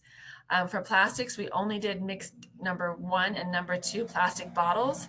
We stayed away from clamshells. We stayed away from number 3 through 7 rigid plastics, just because we knew we could find markets for these higher value plastics. Mixed paper, newspaper, mixed paper, junk mail, aluminum cans, and then tin cans. Those are the 6 commodities accepted via the hub and spoke model. We decided not to include glass simply because glass is so heavy and it's hard to transport, and there aren't a lot of markets readily available in our part of the country. So what we did instead was put together a local use of glass recycling guide, and that has everything from having crushed glass replace sand and gravel when you're doing any sort of road construction or need aggregate for construction. It also had programs where you could separate the glass by color and then crush it, and then community members were able to come and collect that for their landscaping, for their mulch. And also it has partnerships with local companies that might need the product at the end. So really fine crushed glass works well for sandblasting and cleaning companies. And so if the communities were able to crush the glass small enough, then those sandblasting companies could buy it from the community. A second part of the system is what we call the New Mexico Environment Department baler and trailer budget. So there's another round of funding that our state received to help add to this hub and spoke system, where they were just able to buy the baler, a little bit of electric and concrete work to get the baler installed, and then roll-off collection equipment. Here is a picture of some of the roll-off collection, or some are roll-off, the red ones are roll-off, and the other one is a trailer collection equipment. So this would work for communities that already had infrastructure. They didn't need the building to store the material. They just needed a little bit more to push them over the edge to be able to process recyclables in their region of the state. The spokes, over 40 new spokes were brought to New Mexico through this hub and spoke program. And like I said, some of them were very small. The one on the bottom right is a trailer that any pickup can haul. It's in Maxwell, New Mexico, a town of about 100. And they're really proud of that. They have recycling. They fill that up, and when it's full, they take it to Raton, New Mexico, where they have a baler and can process it and then sell it to market. So we really worked with the smaller towns, the spokes, to determine what they needed and who was interested. And in a lot of places, these were not staffed. There was just set in the community. And so to help with contamination and to reduce contamination, there was a lot of best practices, whether that was having them fenced and with signs. We could put them in the schoolyard, which has already had fencing, or if there's a police station or a post office, anywhere where they felt visible, so there wouldn't be any illegal dumping around it. And as long as those were maintained, it worked well. I mean, obviously you get some contamination, like maybe food left over on takeout containers or something like that, but it wasn't a big problem like we were getting some of the bigger items that can really contaminate a recycling program. So the spokes, we made sure that each spoke had a set. So here's a list of some of the towns that received the funding for the collection spoke equipment. And a set means like on the bottom, you see Village of Maxwell, they had one set. So that means they had 2 trailers. And those trailers were because cardboard was so prolific even then, and it's even, this was about in 2013, and it's even gotten more prolific with all of our online shopping. So we had a trailer just for cardboard and a trailer for all the other commodities. So for the aluminum, plastic, paper, and tin. And then also we wanted to make sure we had a switch out trailer so that the staff that is hauling the stuff from the spokes to the hubs doesn't have to back haul empty. They can bring another container and just have it switched out right away. And so there's always something for the public to bring their recyclables to. This next slide shows what some of these spokes looked like. You'll see this one is just a simple trailer, hooks onto the back of a truck, and it has different bins. This is ONP, old newspaper or mixed paper, number 2 plastic, number 1 plastic, aluminum, and tin. And they're all this similar as this. And then you'd have one that was just for cardboard. So talking about some of these small rural collection equipment efficiencies, we worked with each community to figure out what they already had. You know, roll-off trucks or roll-off containers were a lot easier. They could take more material, but you needed to already have a roll-off truck to be able to transport that equipment, that container. You know, we wanted to make sure the location was easily accessible by the public, but also could prevent illegal dumping, like I mentioned, and contamination. And then the right sizing, meaning having one extra just for cardboard or OCC, those old corrugated containers, and then a second container for all the other material. And then of course, security, wheel locks, bin locks, fencing, door locks, all these things to make the equipment secure. And then it could be unloaded with a forklift, some of them could be tipped, and then switch out containers like I mentioned, so you could always have one ready to replace a full one, so the public always had a container they could put their recyclables into. And then of course we needed to have signage, and we had it in English and Spanish, and you know, it said what goes in the bin and what does not, and with a lot of visuals and a lot of pictures that we used on there as well. So what this whole hub and spoke rural recycling system did is it brought access to rural communities. So right here, you see this map. This is along I-40, kind of near Navajo Nation in central western New Mexico. And the hub is this small town of Through, and that's where the landfill is, and they had space. And so we built this nice recycling center that, you know, the 3-sided pole barn, the baler, and then they would service all of these areas you see on the map, the blue hubs. And some of them are really small. They serviced communities near Gallups that also service Navajo Nation. But those spokes made it possible that these residents in these really small rural towns had access to recycling. They didn't have to wait until the next time they went into town for, you know, a big city shopping trip or something like that. So it provided access to recycling. And the relationships between the hubs, you know, the larger towns that process the material, and the spokes was really important to get ironed out to make sure it was sustainable. And usually the spokes hauled the material. In some situations, like the one I showed you near Grants and Gallup, New Mexico, the hub would actually go pick up the material. So things that had to be figured out in those memorandums of understanding are, you know, who's responsible for maintaining the trailers and the collection containers? Who's going to haul the material when it's full? In some instances, this is not the case here in New Mexico, but in some cases, if the spoke brings the material to the hub, they are charged a tipping fee for the recycling. We discourage that. We wanted to have it be more cost avoided and have it be an incentive to have that diversion from the landfill. You know, who's going to provide the cost? Who's going to pay the cost to haul the material? And what are any rules for dropping off at the recycling hub? So just all those things, getting them spelled out between the government bodies and the, you know, the logistics beforehand between the hubs and spokes was really important. And we did that through, you know, mutually signed memorandums of understanding. So what that did in the past 10 years is greatly increase access to recycling in the state of New Mexico. You know, we are a rural state, and you can see our counties are pretty big. So, you know, you have like Otero County is a recycling hub here in the southern part of our state. Excuse me. Oh my goodness. Excuse me. Sorry. And this is where they have the recycling hub, but Otero County takes care of all the spokes throughout this entire county as part of their solid waste authority. So about 6 to 8 spokes feed into this recycling hub here in the bigger city of Otero County. So right now we have 16 processing hubs. There have been 40 new drop-off sites since we started this project 10 years ago. A lot of regional partnerships. We have a lot of regional joint power partnerships between tribes, pueblos, counties, and cities. So it's kind of a whole sectional part of the state. There's the South Central Solid Waste Authority that represents 3 counties and a lot of cities. And then there's the Northwest New Mexico Regional Solid Waste Authority. There's the Taos Solid Waste Authority. So these solid waste authorities really lend themselves to these regional partnerships that work really well in our state. And our state has a 16% recycling rate and a 23% diversion rate, which, as you know, is below the national average of 32%, but it's right in line where a Rocky Mountain state is.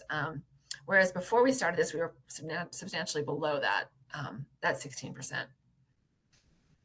So we mentioned some of the benefits of this rural recycling system. Access to recycling is replicable. We put together this, $309,000 budget for the infrastructure for the hub and like another budget for the infrastructure for the spokes. And what it means now is if there's another spoke that wants to start feeding into that hub, their startup cost could be anywhere from like $25,000 to $100,000.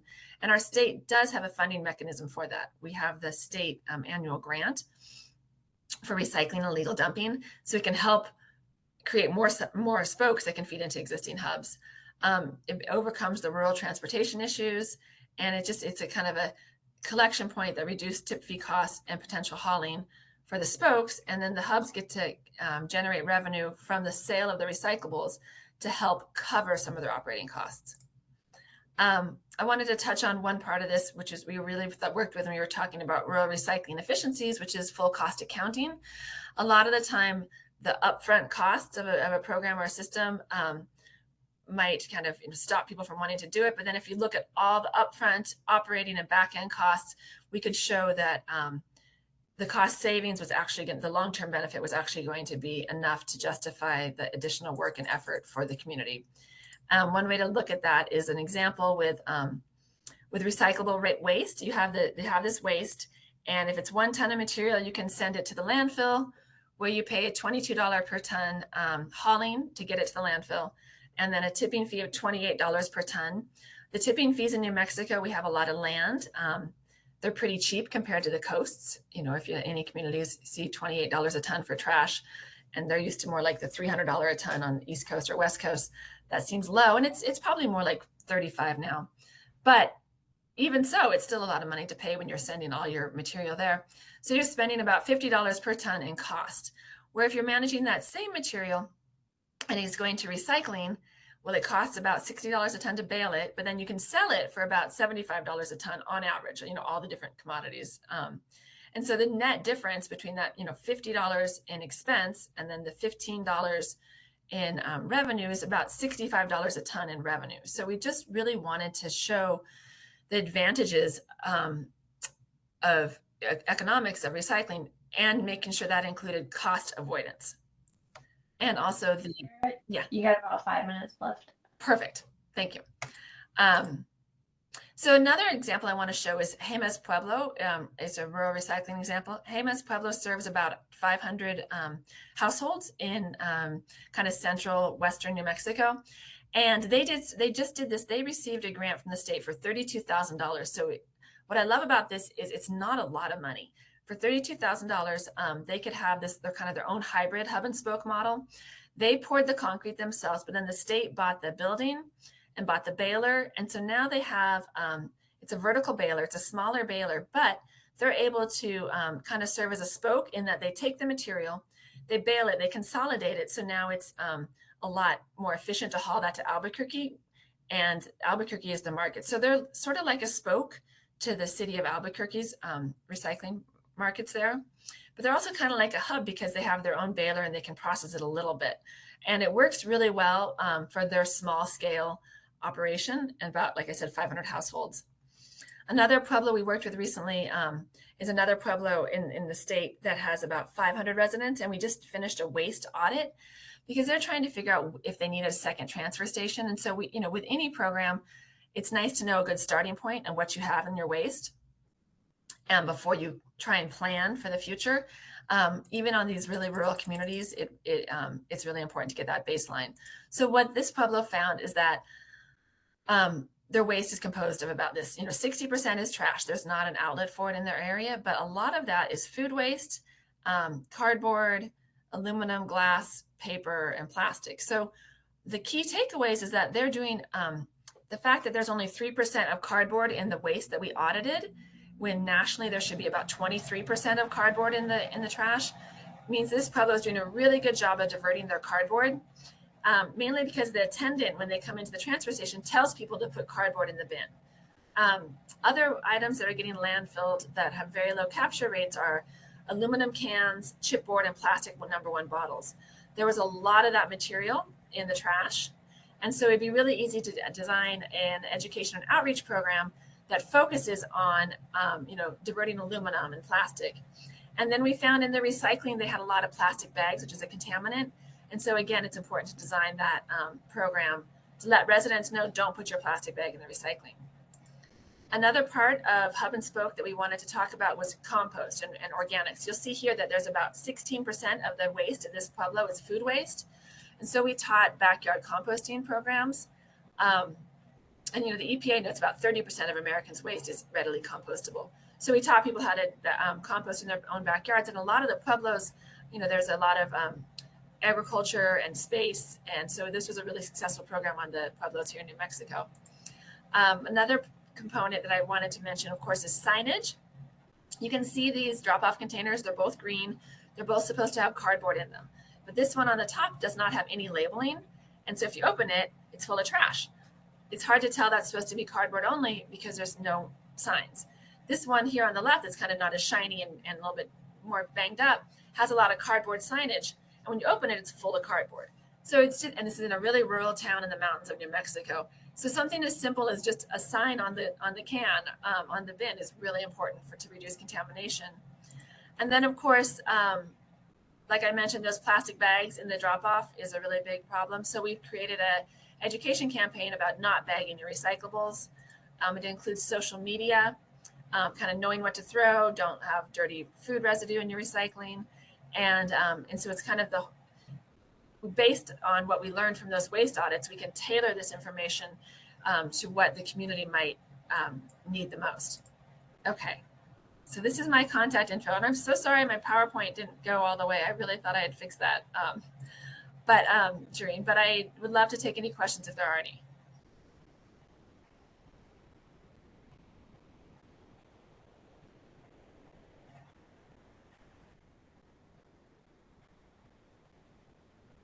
And also, Doreen, I can give this presentation to you for you to share with your attendees afterwards, if that's easy. Okay. I'm not seeing any questions in the chat. You guys can unmute yourself to ask questions, or you can type them into the chat, either way. Well, all right. Well, my contact info is on there, Doreen. And if anyone has any questions about Hub and Spoke recycling in rural communities or waste audits on tribal land, or just if all of our education outreach material, I'm happy to share that. So just feel free to reach out to me. All right. Thank you so much for presenting for us. Thank you, Doreen.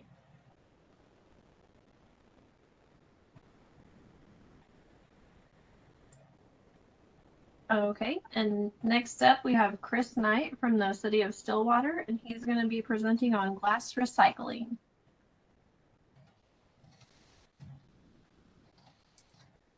I can't hear you.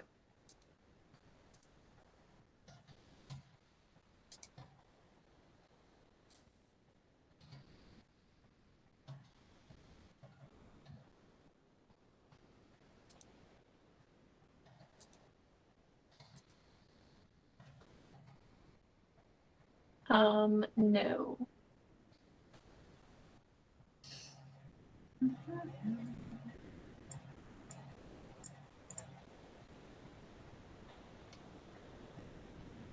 No, we may have to have you try calling in for the audio.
Hey, Chris, can you try talking again? No, I still can't hear you.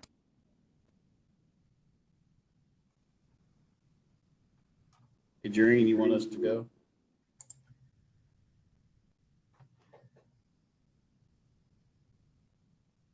Yeah, we can do that.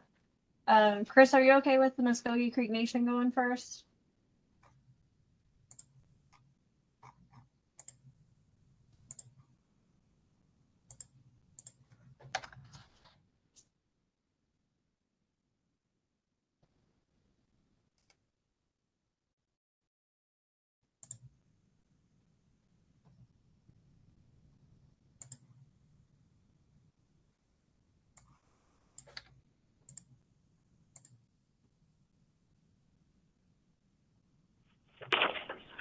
Can you hear me? Yes, I can.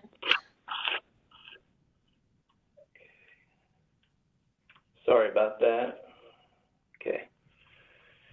Let's see if I can share this.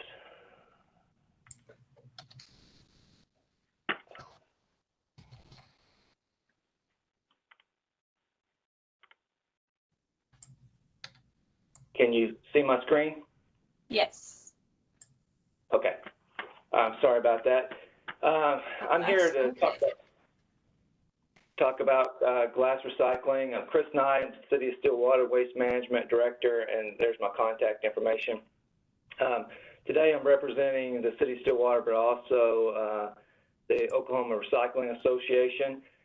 Before I get into the presentation, we're currently in an endeavor to try to increase glass recycling here in Oklahoma. So we're currently working on a few things. As was mentioned in the last presentation, a hub and spoke process. But before I get started, I wanted to give you a few figures here just so you can think about these as we're going through this presentation. But there's 10 million metric tons of glass disposed of every year in the United States. 33% of the glass gets recycled in the U.S.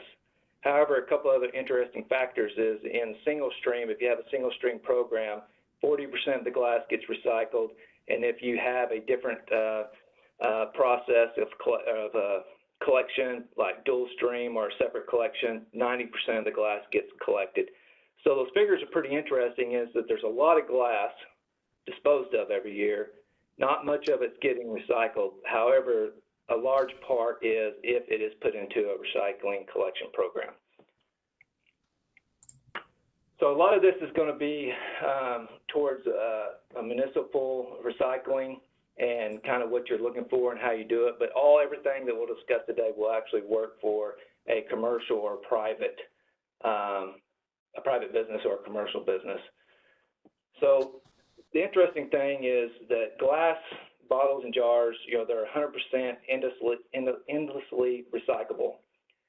So that always kind of brings us to the point, why are we not recycling more? And we know it kind of gets into the cost and the weight of glass, but I think, and I might date myself here a little bit, but I remember back as a young boy, picking up bottles and stuff and taking them in to make a little money. So there is a need for this glass to be recycled, and there is a lot of it. So what is really causing the pressure to stop or change glass recycling in your area? It's the collection, the quantity, the end markets, all these things you're trying to figure out, the MRF. So before you can make a lot of decisions for your community and if you're going to start a glass recycling program and how you're going to do it, these are some of the things you need to think about and try to figure out how you're going to accomplish them, how you're going to collect it. How much glass do you have in your community? A simple survey can accomplish that. And then what's your end markets? Where are you going to take it? How are you going to get it there?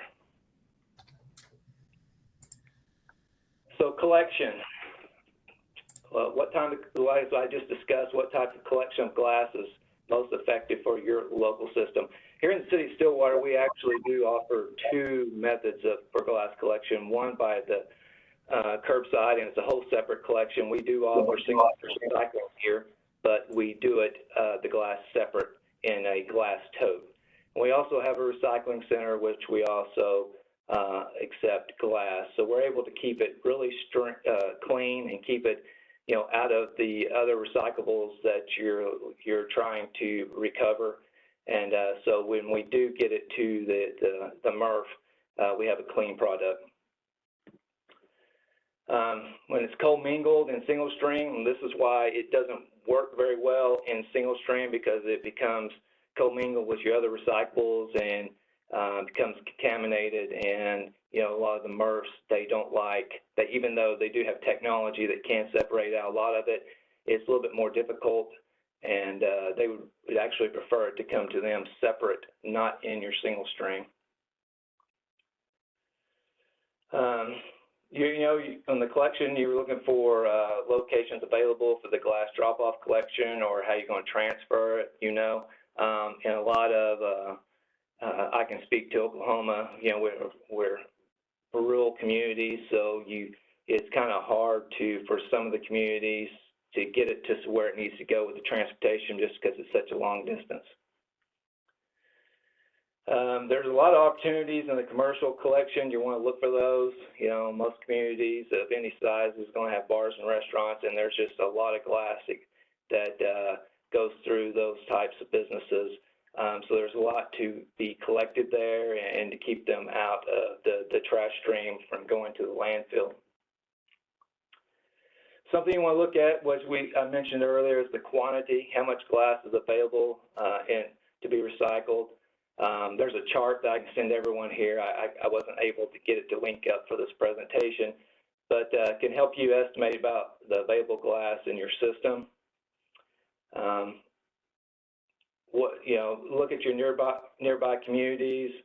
Do they have a similar need? As I mentioned earlier about the hub and spoke, that's something that we're looking at here in Oklahoma, because there are communities that are really spread out. So implementing a hub and spoke process so that can help the communities that would like to recycle glass get them to a location, maybe of a city of larger size, so they can help get that glass transported to where it needs to go.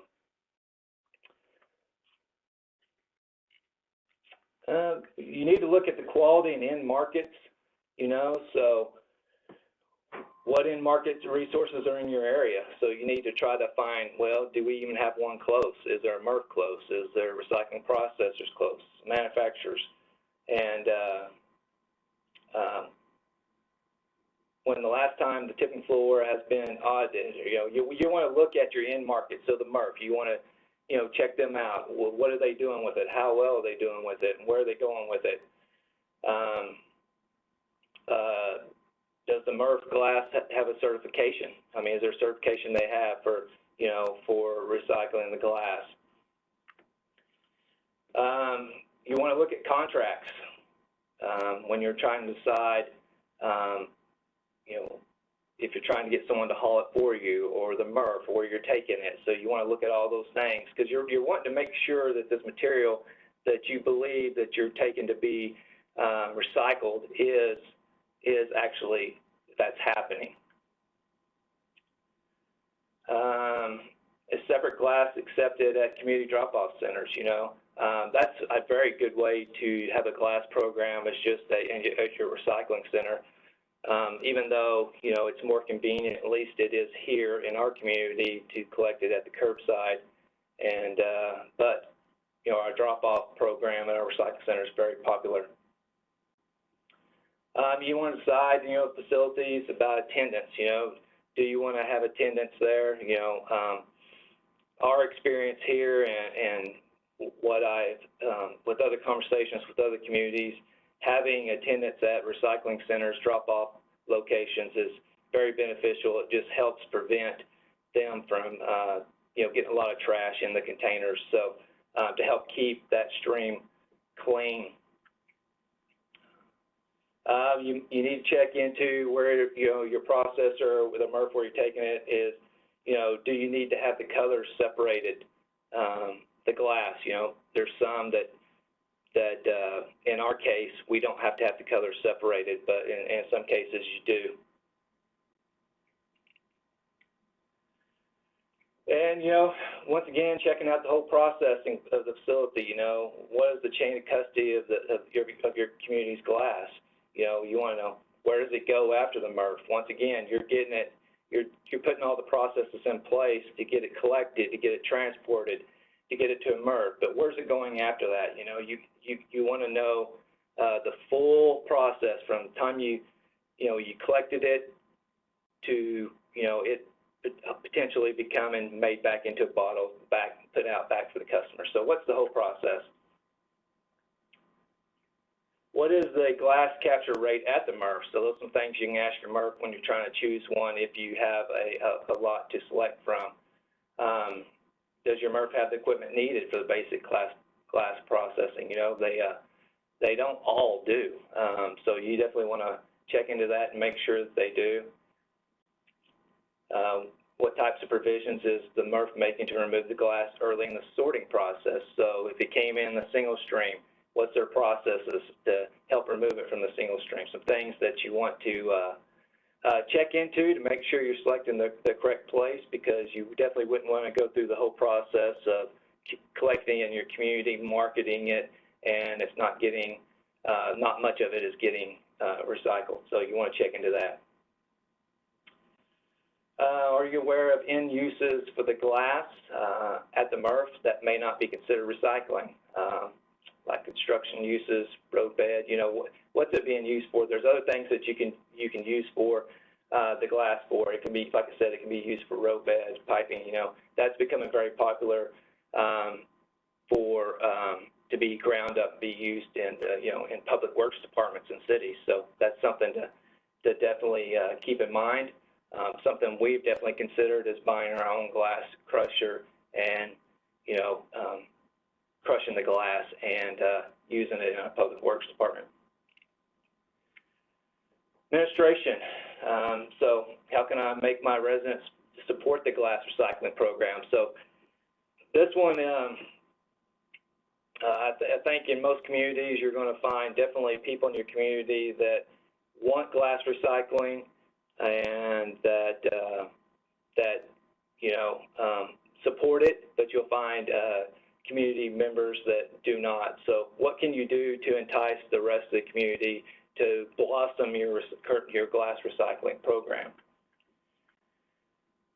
What are the terms of if you have your current service provider, the contracts again, when are the contracts renewed, stuff you definitely want to pay attention to and check into. What are the collection terms? If asked to pay more for glass collection, inquire and share nearby in markets. So also something about your community, if you want to start a glass recycling program, is you definitely need to find out from them, are they willing to, pay for that service, Is that something that the majority of the community wants? Because you may have to assess a fee for that. Are they willing to do that? And this is something that's, a lot of you have probably seen, but I find it pretty interesting, the glass container recycling loop. So this is the whole loop going through the process, as you know.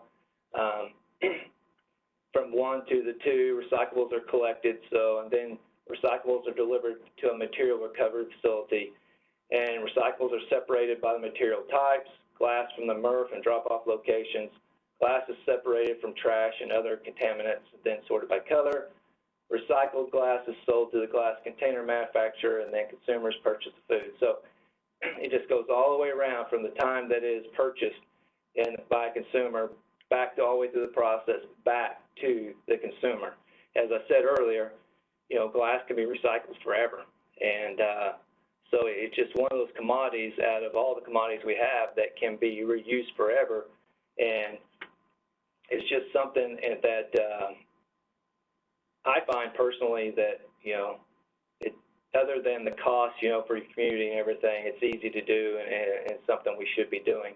And like I said earlier, that's something we're making a big push for here in Oklahoma to hopefully accomplish that and start increasing how much glass is recycled here in Oklahoma. Now, if I can get this to work. Oops, sorry.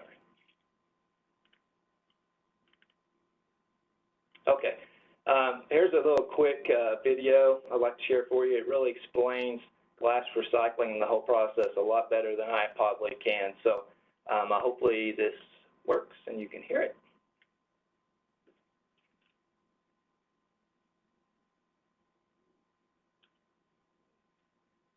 Can you hear that? We cannot. Okay, hold on a second.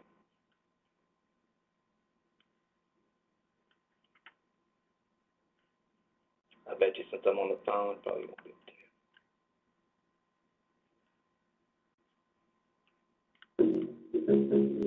Can you hear it now? In the old days, recycling glass meant turning it into this.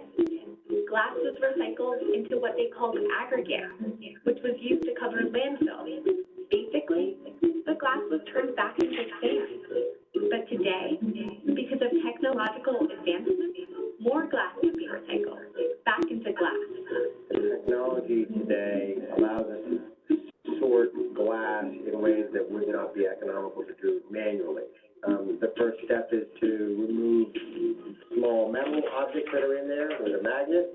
After going through that process, the material will go to a eddy current, essentially a reverse magnet, which will charge any non-ferrous metals in there, aluminum, bits of copper, and so on, with an electric charge, and those non-ferrous metals are then ejected from the stream.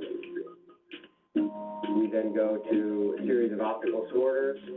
The optical sorters are identifying the glass by color, ejecting the clear glass with air jets. What's remaining are clear glasses conveyed into a bunker, stored there until it's loaded into trucks to be shipped to glass bottle manufacturers.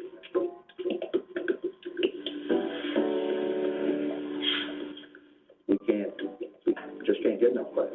We use approximately 150 tons of recycled glass daily, and we will use that to make new bottles. So we receive that recycled glass, and it is mixed as you would mix a cake. It goes into a very large furnace, heated at 2,700 degrees, and turns into a molten glass. That molten glass is cured through a process and then is delivered to our forming machines. You will see that glass being cut into drops or gobs, and it is formed immediately into a glass container.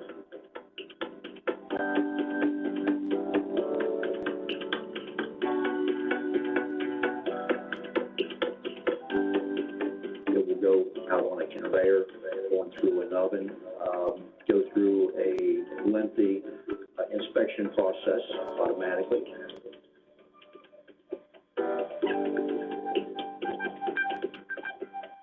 The beauty of recycling is that if you purchase on the streets of New York, for example, a Snapple bottle, when turned back into a recycling bin, you will make another Snapple bottle.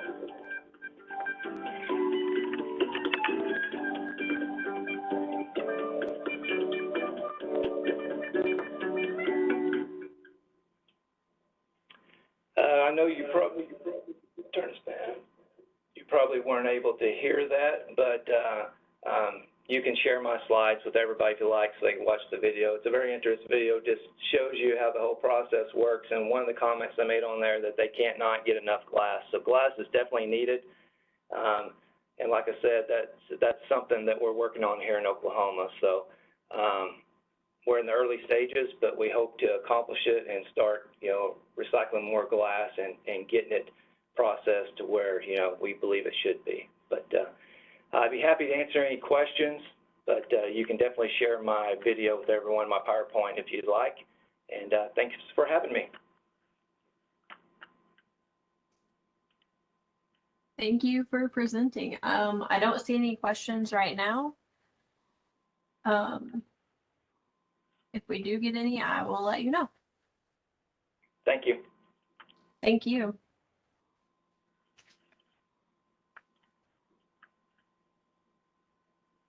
Okay, now we have Cameron Pixico and Quentin Dickey with Muskogee Nation. And they're going to be presenting on protecting the citizens we serve and the natural environments we share.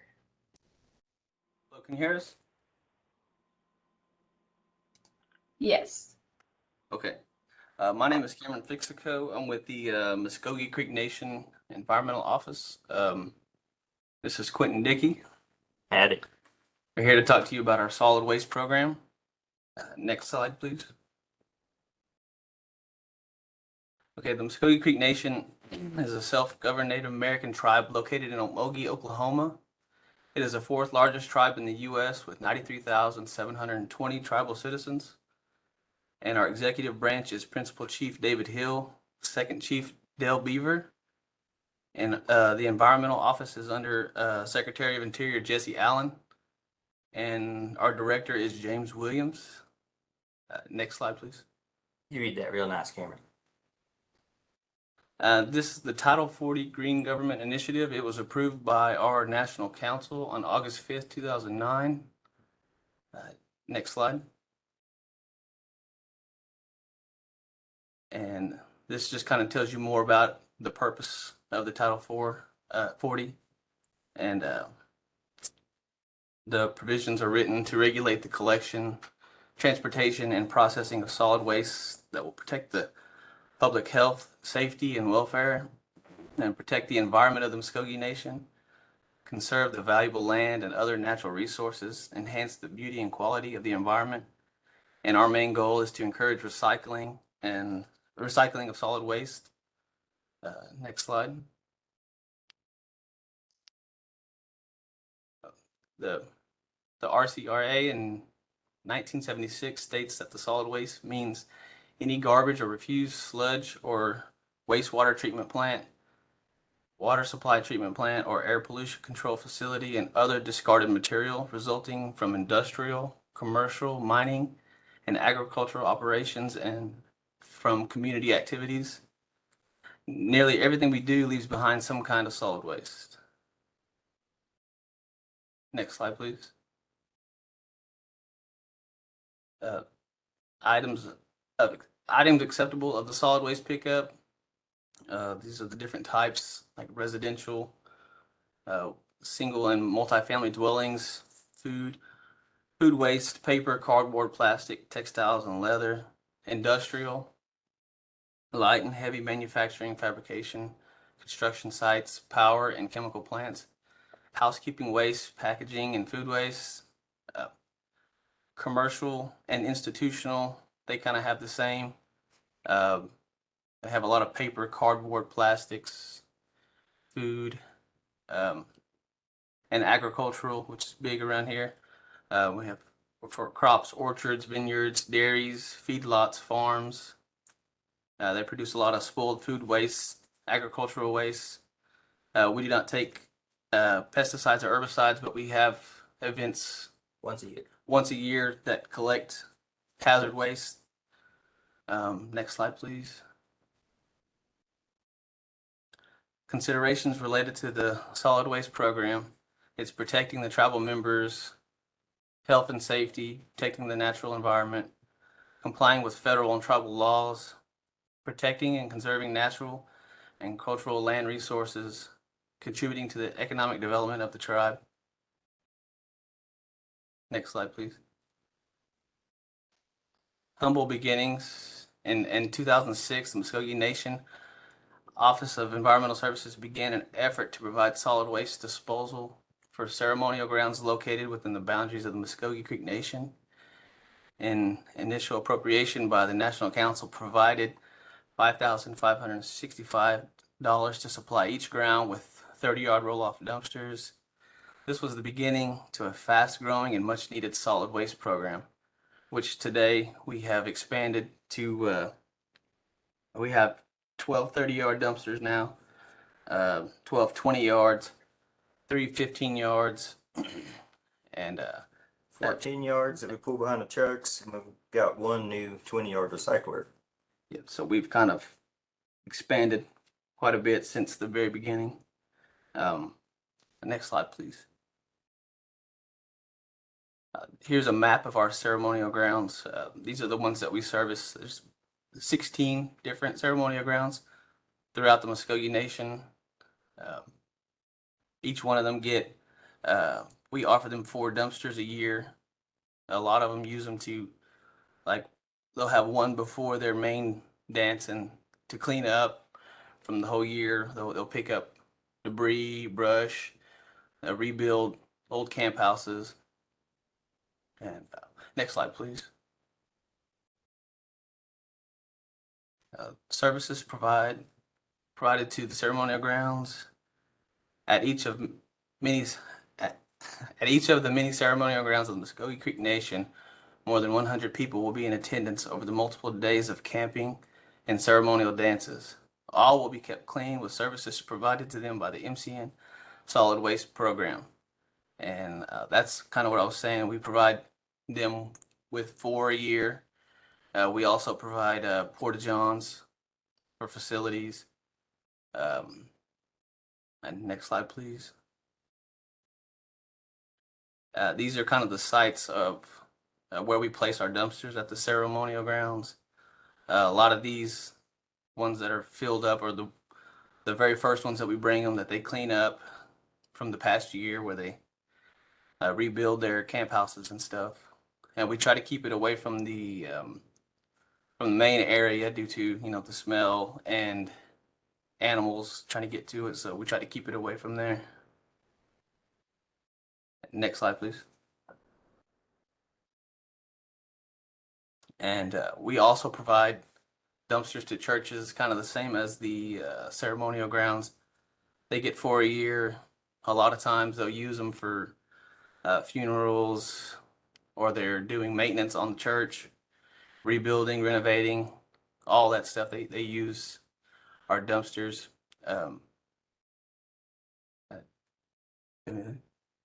Next slide, please.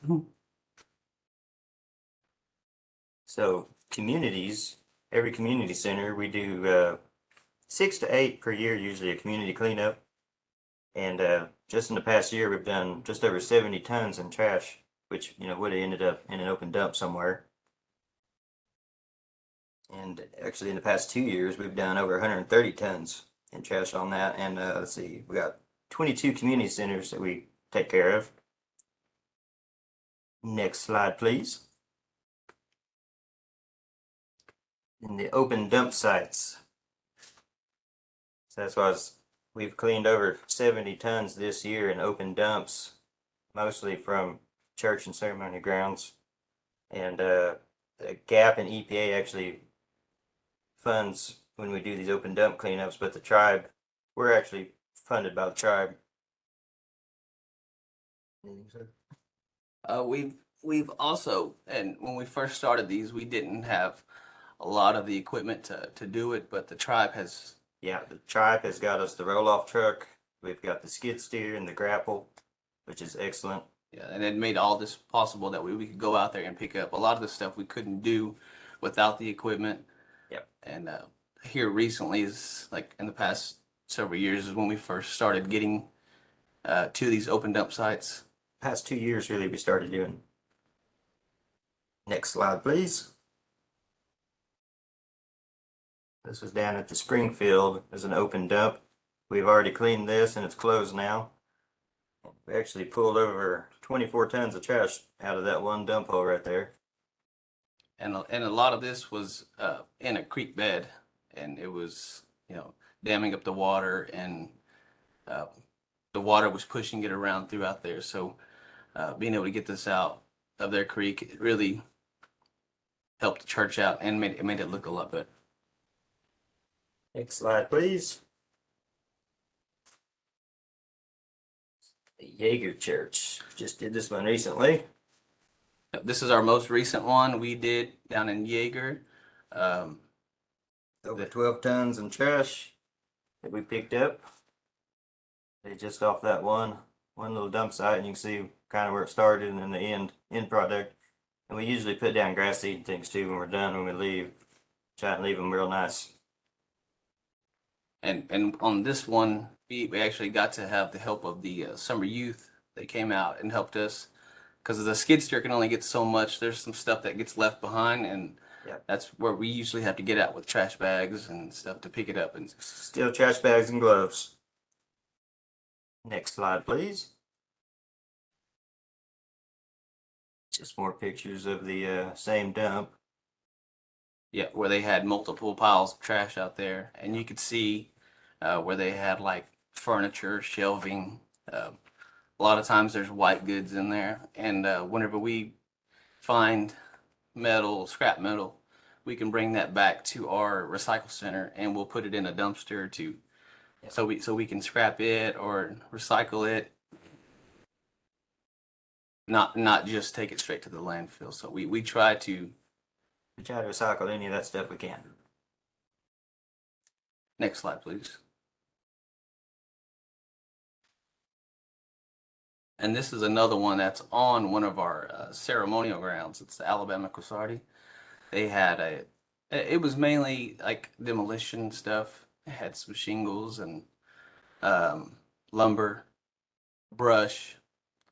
So we got to go in and clean all that up, recover it with some better dirt and grass seed, and it looks a lot better today. Next slide, please. Yardika Church. This is Yardika Church. It's kind of down in Salem, Oklahoma. We have multiple sites down that way, but this one was one that was easier for us to get to. I mean, we had to move some boulders and debris to get to it, but it really wasn't too bad. But yeah, We cleaned over 11 tons of trash at this one small dump site too. And it was just, and it's one of the churches that we provided. We have over 100 churches we provide dumpsters for also. Which to date this year, I think we've hauled over 170 dumpsters this year so far, and that's actually gone up since we wrote that down. And next slide, please. On this next one, you can kind of see a little bit more of Yardika, where the trash kind of got pushed back into the woods, where we got to go through there and, like I said, pull out the trash bags and use our hands to pick up all the stuff in between. But we got it all cleaned up. Yeah, you can see the final picture there. Nice and pretty. Next slide, please. Yucca. So this one was right beside a creek. So, everything running through that was running in a creek. We got this one cleaned up. It was almost 8 tons worth of trash out of this one open dump. Nothing hazardous or anything like that. Yeah, a lot of this is just like from the past where they had like a little bit of trash and they tried to burn it, and then before they had trash service, which we provide now, and would just build up over time. There's some new stuff out there, but for the most part, they don't do this anymore. So, we just kind of go through and clean up and try to help them out, because a lot of times they don't have the equipment or anything to do this. So I'm glad we get to help. Next slide, please. Oh, this one was huge, I believe. This is one of them dumps that just kept going. The more we dug, the more we found. Almost 32 tons worth of trash came out of this one dump site right here. And luckily it was a local one. It was here in town, so we had multiple dumpsters. We were running in and out on this one, and we even borrowed an excavator from one of our other departments. They were kind enough to let us borrow it, and so we could reach in between the trees and pull it out. And a lot of it was buried, so we had to unbury it and then use the skid steer to haul it off. And in the far right picture, you can kind of see the final product, where we had it all cleaned up and smoothed out. I remember I was like 10 degrees that day. Yeah, luckily we had cabs on our equipment. Yep. Next slide, please. We are spoiled by the tribe. So there's our roll-off truck. You can see the tribe got us. That's me at the, what you call the parade. The parade last year. And like this is just kind of our overview of our dumpster rental program. We don't really have the numbers on there, but we do rent our dumpsters out to our citizens to at a cheaper price. Yeah. We kind of shopped around and got quotes from everyone. So we're able to give citizens a dumpster a lot cheaper than, if they rented it somewhere else now. Yes. There's one of our 3/4 ton pickups, also the tribe gave to us, and one of the pull behind dump trailers, which we use for smaller jobs. Yeah. That trailer that we have there is a 10-yard, and we use that a lot on our smaller churches or smaller ceremonial grounds. We've kind of over the years tried to determine what size dumpster they need, and that way we could provide a better service for them. Because of the 30 yards, like the one that's on the truck, you can see is pretty big and it takes up a lot of space. Some of these ceremonial grounds and churches can't accommodate that. So, and it kind of costs us the same no matter what we put in there. So we try to determine what size they need. So we have the smaller size, and we even have a 20-yard, which is about half the size of the 30. So we kind of touch all bases. Next slide. Much when someone calls these days, we know what to take and where to put it. Kind of on cruise control now. Here's a picture of us. We're finishing up Jaeger. This is the Jaeger one we had earlier. That's our summer youth kid with his bag of trash. It's not full. But we try to make everything fun, goofing off and playing, but we go out here and we try to make these places look a lot better than what it was. I think I'm wearing the same shirt and hat in that one. Okay, next slide, please. Yep, that's us. Yep. Thank you for listening, and there's our contact information. If you have any questions or you want to call us and ask us anything, there's our email and office and cell phone numbers. All right, thank you.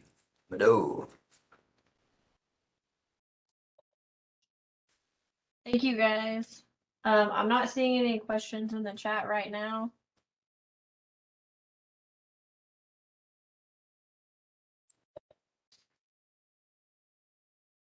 Okay, thank you. Thank you. I guess that's it for today. Our day 2 of the 27th annual ITEC conference will be Thursday, and it will start at 9:30 a.m. Central. And we'll have virtual projects, redevelopment activities, and sustainability efforts that day. Thank you all for joining us. Oh, wait, we have a question. Are you guys still there? Yes, we are. How close is the landfill? To where we are, it's probably 4 or 5 miles away from our main yard.